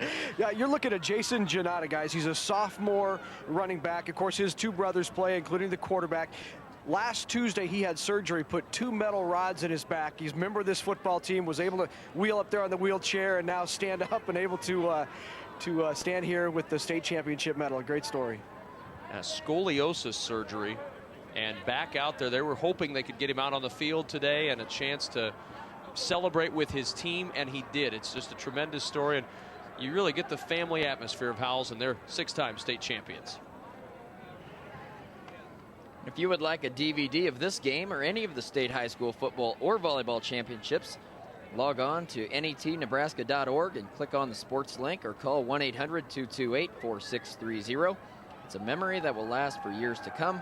NET is Nebraska's home for sports. Well, you get better and better at those every single time, Third Matt time's Davis. a charm. I'll tell you what. Well, be sure to join us tomorrow at 11 a.m. Central Time. It's the Class C2 state championship game as Plainview takes on Cambridge. We'll have complete coverage of all the 2005 Nebraska State High School Football Championship games right here on NET and NET HD, Nebraska's home for sports. So the story ends in D1 for the Howells Bobcats, but a new story to be written for the Bobcats as they head on to C2 next season.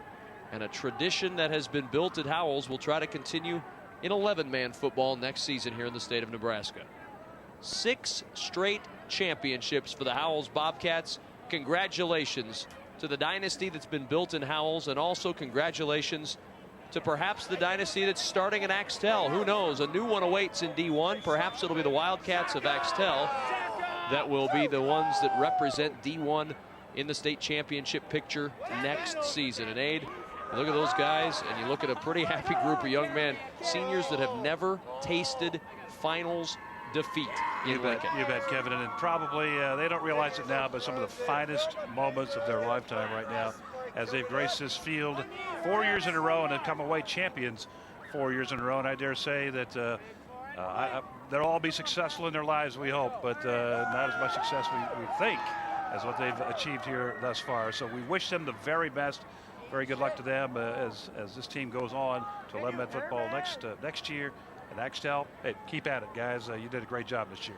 And just the winning, a guy like Byer moving on to play college football, any team would love to have a guy like him come on to their team, not only because of his abilities on the team, but because he's a winner.